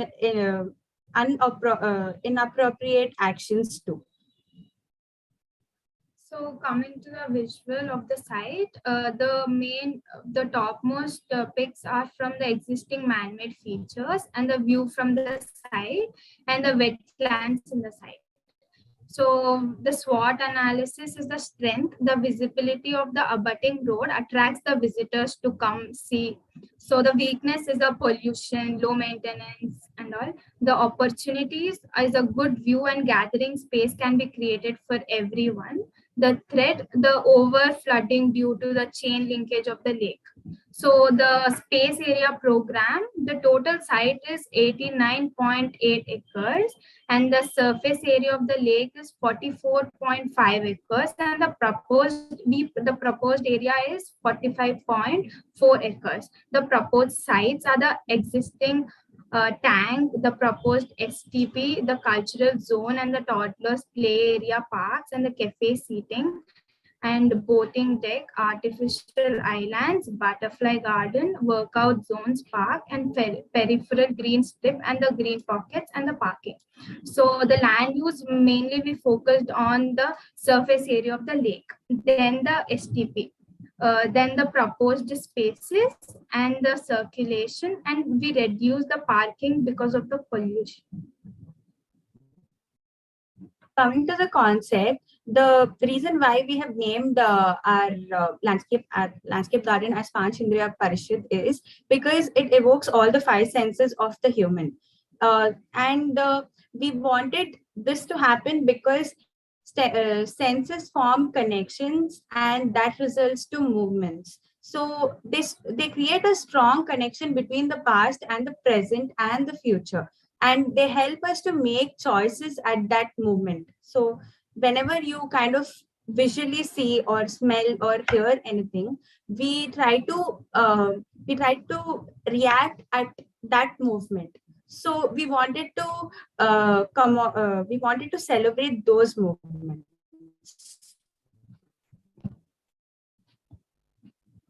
Coming to the site zoning, as we can see here, this is a high tension road that is running, and we have an approach road here through the residential zone, and we have another entrance here. That is the main entrance for the heavy vehicles because the cleaning of the lake is being in progress, running right beside it. And we also have a few smaller settlements that are happening here. So we have proposed 17.6 acres of STP because for the safety of cleanliness of the water, and it is present right beside the inlet. And a park is being proposed closer to the residential zone, and a cultural center is also proposed closer to the residential zone so that it will be easier for the residents to come and go, and so that they can even see through their houses. And there's an existing immersion tank here which also adds on to the cultural center, and this is the entrance and exit. And we have planned a butterfly garden right below over here, and an exercise and workout zone right below the butterfly garden, so that during the mornings and evenings when the butterflies come visit the butterfly garden, they have the good view. And a parking has been proposed at the end so that it can cause less pollution to the garden. And we have also connected the sites through bridges. And we have created an artificial island for the birds so that it is away from the people's interaction and away from people, so that the birds are undisturbed. And we also have a boating deck. We have planned a boating deck so that it can keep the water moving.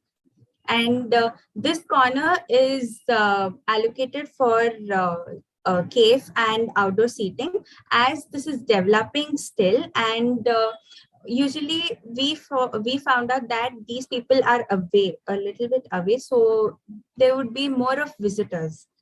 And we also planned a toddlers area here. So coming to the site detail, the entrance is from the south. So as soon as you enter, Sorry to interrupt, but your time. 15 minutes. Sorry, we cannot hear you. Yeah, 15 minutes is over. Your time, please stay within your time, is what she's saying. Okay, okay. So this is the Wrap up entrance. now. So this is the entrance to the south, and here is the workout area and the butterfly garden. Yes. And the immersion tanks and all. So we'll go to. So these are the space details for the cultural zone. So we planned the seating zone, an amphitheater for the gatherings, and the small cultural zone, and the pathways and the connection bridges. Coming to the bird sanctuary, the reason why we are having a bird sanctuary is that because there are a lot of birds that are visiting to this particular area, and they are the immigrant birds which come here, because the advantages of a bird sanctuary is that it promotes bird survival and adds to a refuge area for them, and it adds to the ecological balance too. And it also welcomes the people who are interested in photography to come and enjoy the space. So coming to the butterfly garden, we planned it near the workout space. So it gives a welcoming and a nice smoothing feeling. So the butterflies bring out a joy, relaxations to the viewers. And the butterfly garden is method of creating, improving, maintaining habitat. So butterfly plays a crucial role in pollination, and also we choose the type of plants which attracts the butterflies to come. So the few are the marigold, the plumeria, and the cosmos, etc. Coming to the workout zone, we have invited. I want to remind you once more, your time is up. Just 2 minutes. Overcard 2 minutes. So we have inculcated a few workout spaces here where we have on-spot workout areas. I think you Can guys you just run through your slides. Can you just run the slides and don't explain things? Okay. So these are the detailed play areas. Next slide. These are the softscape details, Okay, next slide. the hardscape details.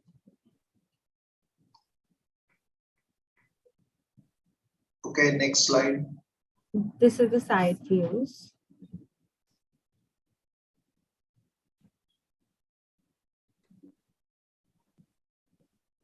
Next slide. Done. We have a video that we want to present. We can skip the I video. think, yeah, we can skip that. You need, because it won't be fair to the other groups. Yeah.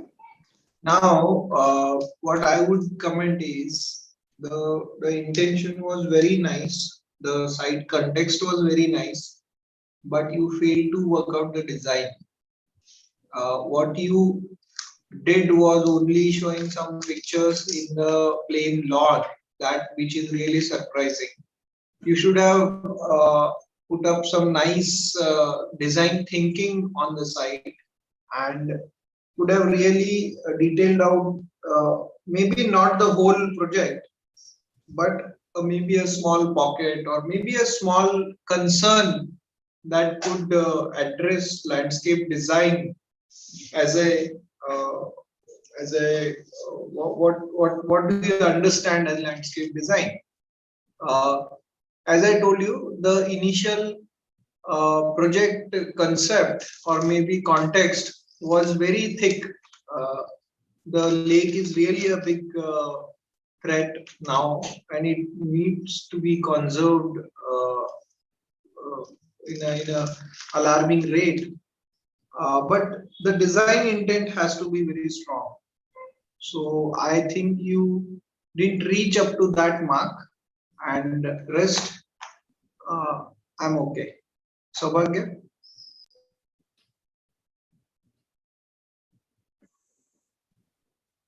Yeah, I think first of all, all the students have stick to the timeline. Unfortunately, you were not able to kind of complete well in time. I think that's the main important thing which you should be learning from this presentation. And apart from that, yes, indeed, you need to put a little bit of more intent and design, and can be more creative in that way. Thank you so much. All the best. Thank you.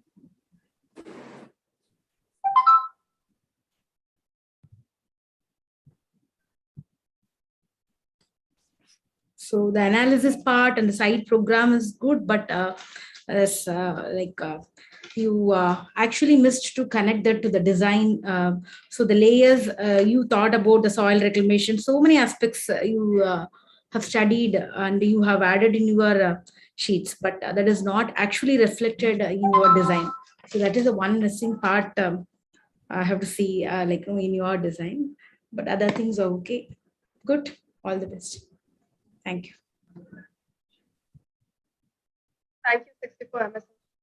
Moving on to 64 MSL 67.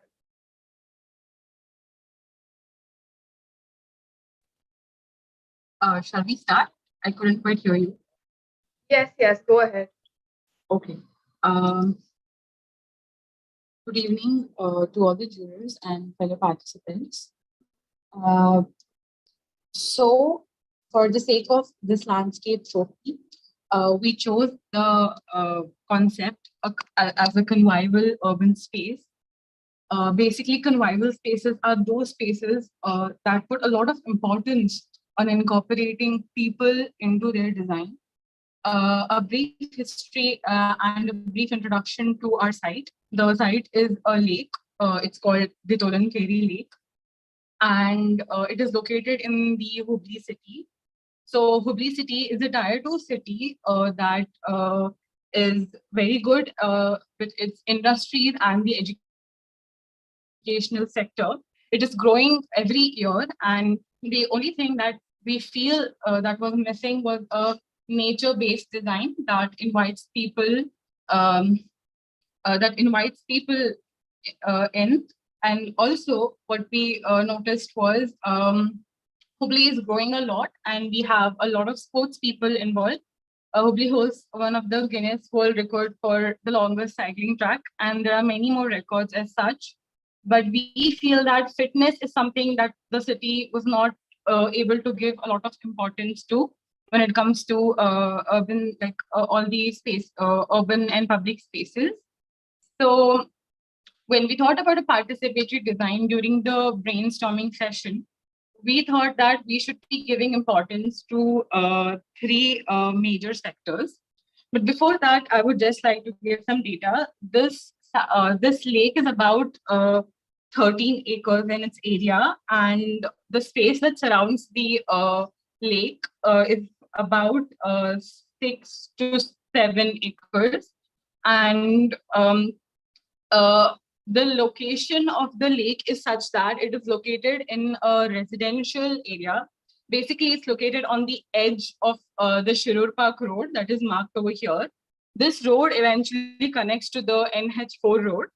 NH4 road also has the educational spine of this Hubli city, which is why the proximity of this site is very close to the residential zone, the educational zone, and the industrial zone, which I think is one of the strengths of the site.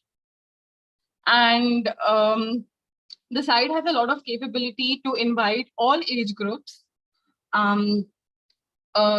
So yeah, this is the relevance of the site.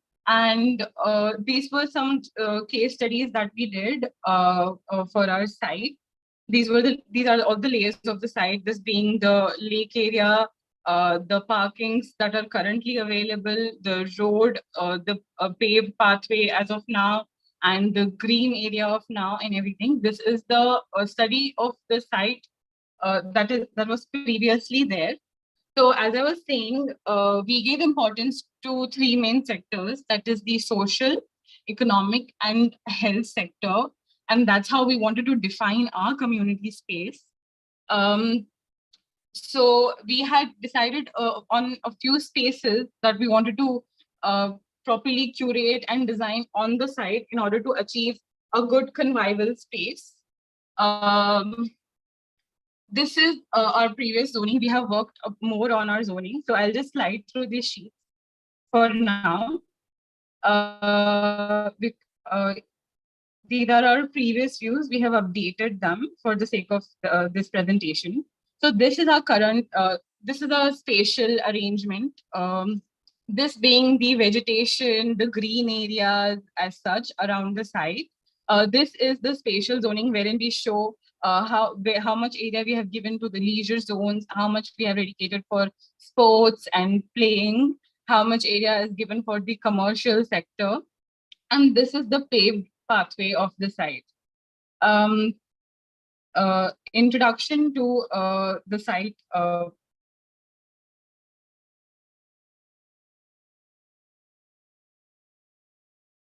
Okay, so this is basically our master plan. This is the lake. We have two main entries, and in total we have three entries, but we have two main entries. That is, one is the vehicular entry, and one is the pedestrian entry. I would like to show some details for easier explanation. So this is the pedestrian entry, and this is the entry for the people with vehicles. This is the granular entry that we had planned. And with this entry, we also wanted to incorporate the lake in our design and not just build something around it. These are the lawns around the entry. We have an entrance plaza, and we have a statue here that depicts the education sector and the social sector of Hubli, which I will show in the renders. These are the fitness park details wherein we have a toddler's park and a children's play area separated according to their needs. We also have spaces around these parks for the children to be looked upon by their parents and everything. Which is followed by a fitness zone, like an outdoor gym zone, and then a court area, again with a lot of seatings. We have a sort of an open air theater over here, which is incorporated with the water that surrounds it, a leisure zone for yoga and all of these relaxation or activities. One more thing that we try to incorporate in our design is an interactive toy train track that would take the train along the site. Here we have another entrance. This entrance is for so basically there is a huge residential area behind this, and these are individual homes. So here we put up another entrance and parking. So this directly leads to one of the entrances, which has the nursery, which has a few pavilion and leisure zones, and the indoor sports zone. This particular so our site is mostly a paid and like a secured site, but this particular zone we thought that could be provided for the lower economic zone, wherein you don't really have to have like a ticket. You can just enter and use this space for playing, and kids can use it for all of these activities. Moving on, we have a few parks here. This is like a maze sort of park, and we had the flower garden, the rock garden, and the seating that was provided. Again, we have some leisure zones in over here. One of the most important parts of our design was we have a few boardwalks here that will take you through the through the lake, and that connects itself through the site. Also, these are some of the views of our site. This is the statue that we experience in the entrance. These are the boardwalks that we have. This is the park that we play zones that we have designed. This is the view that we get from the open air theater area. These are the shop fronts and the fitness zones. Also, this is the top view of the lake. As we see, there are fountains installed around the entrance. This is the entrance area with lawns and like a grand entry we wanted to design. And these are the fountains that act as our backdrop. So yes, we would also like to show our video. My teammate Vaishnavi will be presenting that.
Thank you to everyone.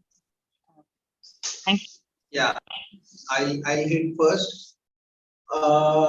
Again, another supermarket of landscape design. Yeah, you have everything. Again, I will request everyone who is listening and also to you, the 67 number group, that please pay attention towards the main theme or the main thing that you are designing around, the water. And please do not take it as something which is for us to use. You know, imagine you are 10 friends and 9 are asked what do you want, and you are asked नहीं इसको तो क्या है कुछ भी चलता है उसको कुछ भी दे दो. That kind of feeling what is getting in everybody's proposal. Please understand that water is a very important element. It is a life-giving source. It is the only life-giving source in the whole wide earth, right? So please understand, you need to give proper justice to water and not design fanatically everything around it. Just because it's water, people will come and do everything they want to do in landscapes. No. So it would be very much sensitive, very much contextual if we think about water and then try to design, then try to sensitively design, then try to environmentally design, right? As a design effort, as I earlier said, second year, third years, fourth years, I don't know whom you guys are, but for your educational background, you have done good attempt. It's a great attempt to achieve that scale of project and think about that scale of project and give it an attempt. I appreciate that. But let's not be very general in our attempts. Let's take a stand. Let's take a stand of context. Let's take a stand that this is right, this is wrong. सब चीज मत दो, हर चीज है आपके proposal में, everything is there. You name it and you have it. I don't need that much things. Okay, so take a stand. Design wise, it is too much cluttered, too much. Everything is there. So I can't comment beyond this. So try to be more sensitive. Remember this word, sensitive. So Bhagya, you're next. Yeah, so sensitive and responsive. So adding one more word to it. Before that, I would like to appreciate, I loved your cover page. I loved your graphics. They were very nice. The cover page was amazing. I mean, the way you have shown a lot of colors and the way you have depicted it, it was amazing. I also like the analysis part of it. But later on, as I think that is what we need to change now. The way we look at landscape is something, but it will come eventually, but the attempt was good. All the best. Thank you, ma'am. So to start from the positive comment, your study part is very interesting. You have done a detailed thing on the study part. And I said, actually, the lake has to be seen. That's an important thing you missed, but you have added a notion that land, water, people, and collaborate. I have seen the people collaboration and the community space, but you miss the water to be connected with that particular thing. So as a design part, it's like you cannot bring in everything into it, so it becomes a cluster and it will not make sense. It has to be connected to the context when we want to work. So as the other jurors said, when we have to be very sensitive and responsive, we also need to design with the nature. So it's very, very important. Good, thank you. Thank you, 64 MSL 7. Moving on to the last entry for the day. 64 MSL 91.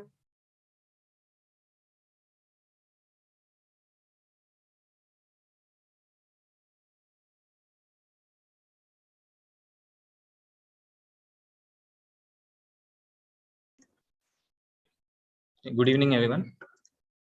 Should we start? Yes.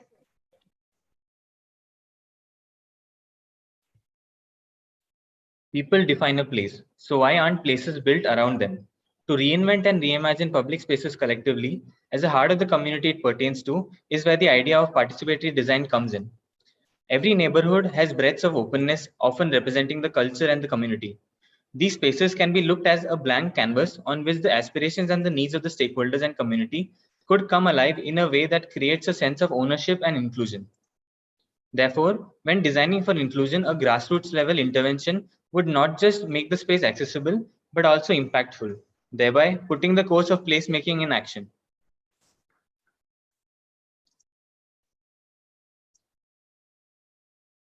Worli Kolivada, an urban village amidst the bustling city of Mumbai, exhibits a distinct character owing to its long, complex history. The settlement is highly saturated, and this dense character calls for reimagining its open spaces in a more organized manner while retaining its original essence. The stakeholders take center stage as the users for the design, and they include the community, that is the residents of the Worli Kolivada, the government authorities and developers, the ones with the power to regulate the development, and lastly, the tourists and the visitors. They provide an incentive for the economic development. A closer look at these interrelation between these stakeholders reveals that the ones with the most power, that is the authorities, have the least incentive to develop the open areas, while the community have very little power to develop their own neighborhoods. Hence, the power needs to go back in the hands of the community itself. The Kolis were the first inhabitants on the islands of Mumbai. What began as a settlement of just 9 fishing households soon expanded into a dense settlement with migration and rampant encroachment, leaving behind a dense communal fabric. The two main roads, flanked by temples and churches, cut through this dense settlements, leading to the Worli Fort at the tip. This dense fabric is embroidered with rich culture and traditions. The Golfadevi Jatra, Narali Purnima Yatra are festivals that transform the streets of Kolivada and the open spaces, such as the jetty, into a festive fervor. This community derives their sustenance majorly from fishing. During peak monsoons, fishing is completely on hold and the community involves itself in repairing boats and nets for the next season.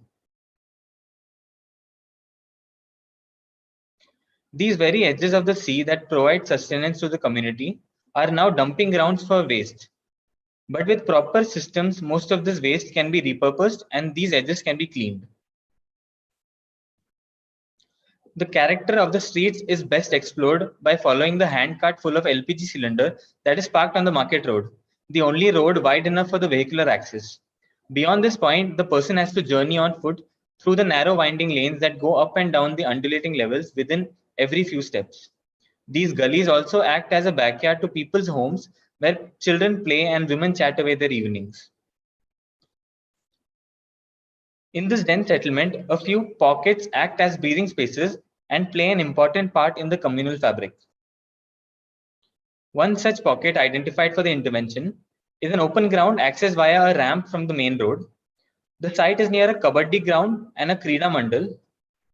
Along this site are some broken seating and an unkept public toilet. It is usually filled with the joyous sounds of kids playing cricket, kabaddi around the site, while their mothers sit and observe from afar, having their own leisure rendezvous. The Maidan witnesses occasional kabaddi tournaments, which bring in spectators.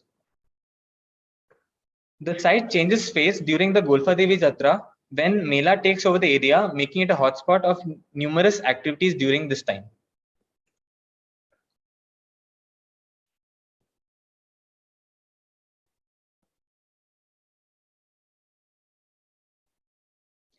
The second identified pocket is sandwiched between the Worli Fort and the Procession Street.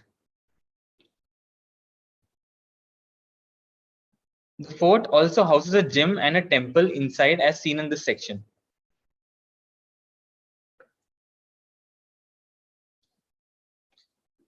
It is another such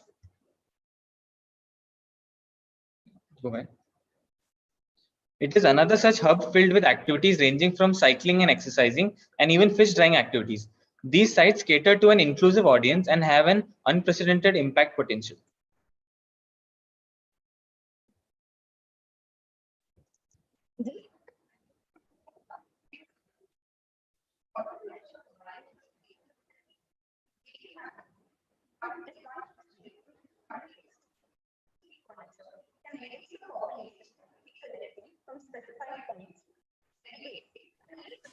Can anyone hear her? Because I can't.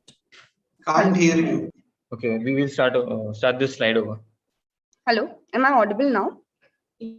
Yes, you are. Yeah. These sites demand a more participatory approach to design in order to ensure survival of spaces and people. Waste management is one such way in which materials to be used on street furniture can engage the population in waste collecting from specified points, segregating, and even processing, thereby promoting their participation in urban projects. Furthering this participation, gabion walls from the collected waste can be used for construction, tires can be repurposed as seatings, and scaffolding can be used for the construction of flexible structures. These scaffolding structures are highly flexible and provide the community with an opportunity to create spaces the way they imagine.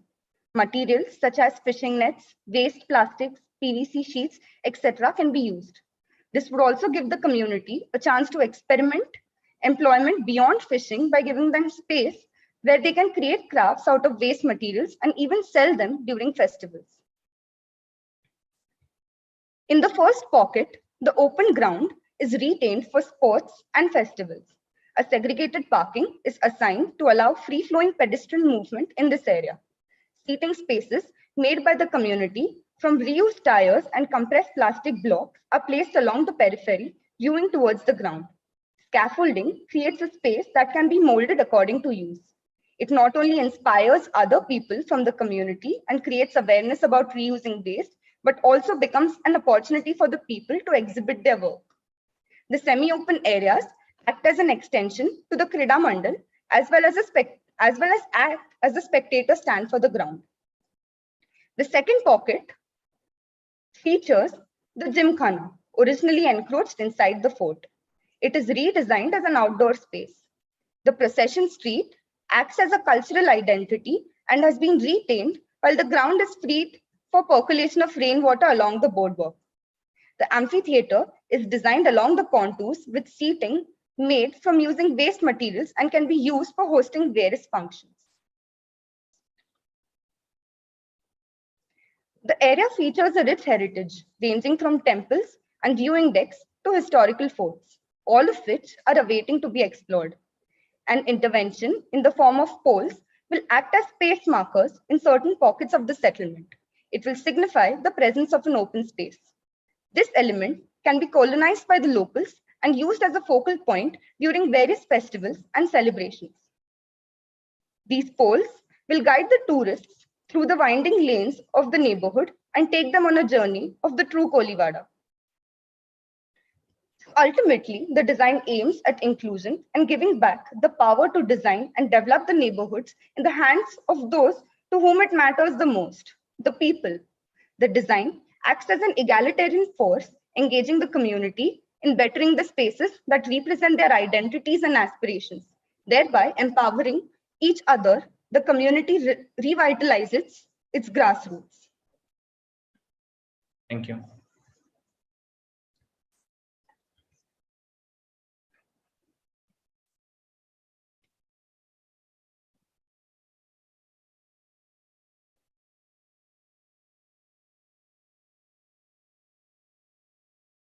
Hello.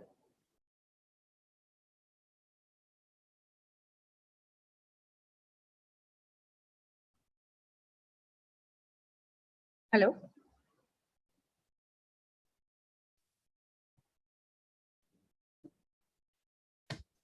Yogendra.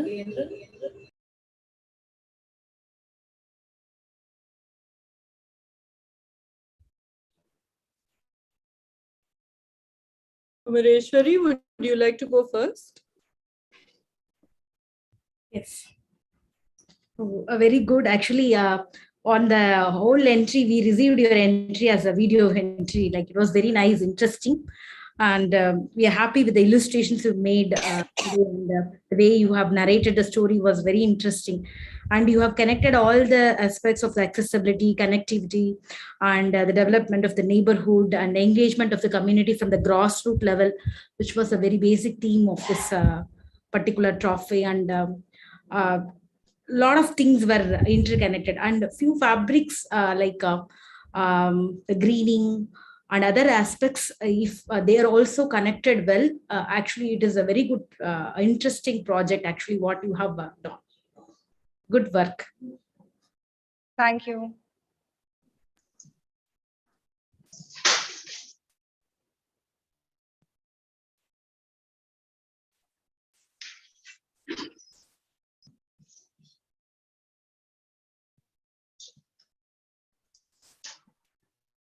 Yogendra or Subhagya? Yeah, the graphics are really interesting. The presentation is fantastic. The context is really amazing. The potential is superb. You see, any site in Mumbai has a potential because of people, speed of life, and the need. So you can generate need in any square inch of Mumbai, any square inch. You put a project in any square inch of Mumbai and you say it's needed, and it's needed, and it's seriously needed. And if you make it, people will seriously use it. Design wise, it's little, I wouldn't say shortfall, but I would say uh, it is not matching with the user. The way I see Koliwada and the people staying around and the kids playing around there. Maybe if you give them a very properly made kabaddi pitch, they won't go there, but they will keep on playing on that muddy, dusty and unkept place, because that is their understanding of space. So trying too much design in such spaces is also error, and trying not to touch these spaces is also error. So that's where again that word sensitivity comes, wherein you understand the user, the context, and your design inputs. See, you are a designer, you have a power in your hand.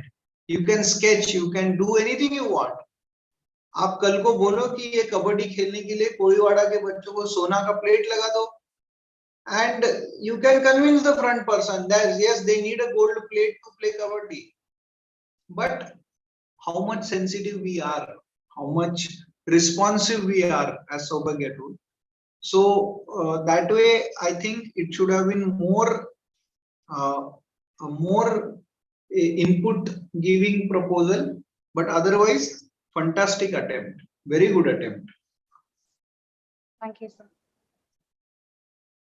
We did try to keep the Maidan as as it was, because we knew if we did do a proper built intervention, that will look alien to the context over there. So we did try to do as subtle interventions as possible, and left the Maidan as open as it can be. But yeah, I understand that. And so what are you saying that? So what I'm trying to say is too much of polished design intentions may not be right at some places. That's what I'm trying to say. Maybe now I remember when in my college days there was a comment by Mohammad Shahir sir to me that sometimes just putting up guidelines works as design. Just saying some people do not go there also is design. So that works well. That sometimes works well. But good attempt. Thank you. Yeah, I would also say good presentation, good interconnection of layers. Your video entry, which was there earlier, is very much in line with what you spoke today. So, it's kind of our expectation, and what you have presented today is very much there. I kind of like the whole thought of this Kolivada, which is I think quite an important space just now, which everybody is talking about. So I just wanted to understand only one question to you on this note: that have you also taken into consideration all the other NGOs or other people who are working on this ground, or have you thought of those as well while you are with your proposal, what you are giving just now? Entire framework involves as in with the people directly getting involved in the final product itself, right? So these NGOs could always collaborate or become a part of the framework. So in that way, the framework becomes fluid to let the people as well as NGOs and others participate in somewhat coming to the final product. But are you also aware that such things are happening, or not really?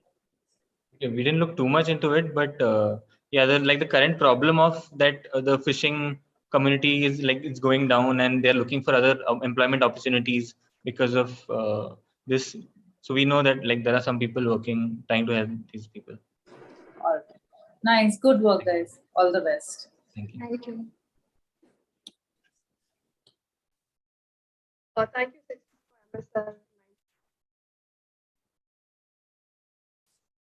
So well, I get to have some sentences, I guess. uh, so I think the jury's been really patient, and so have the presenters been. And now when I think of it, I think maybe this was a tough brief, you know, in some ways, because I think everybody did a fantastic job with selecting the site and, you know, the analysis. I think somewhere then maybe they started questioning, "Par isme landscape kahan hai?" And, you know, then those solutions started coming in, which probably if they hadn't come, it would have been better. But I think there was a lot of learning. I think there was a lot of learning for me also, because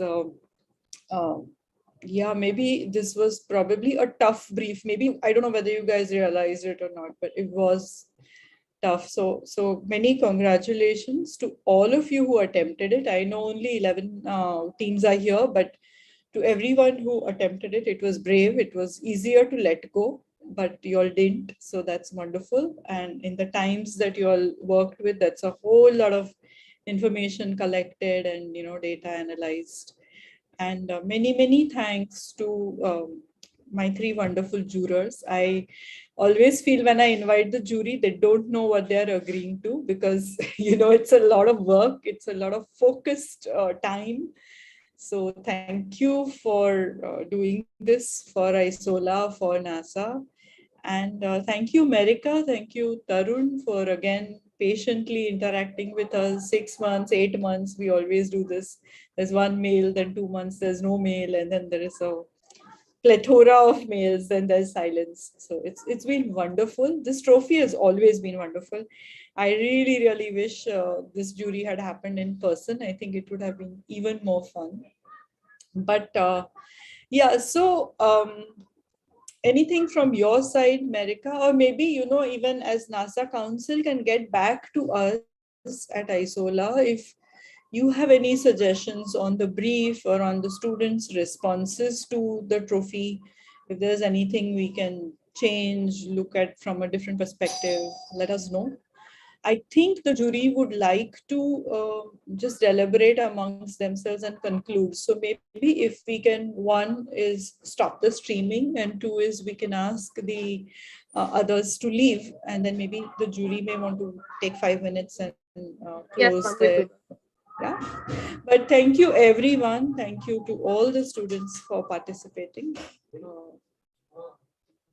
Yes. We would also like to thank Shilpa ma'am and the jurors from NASA's end.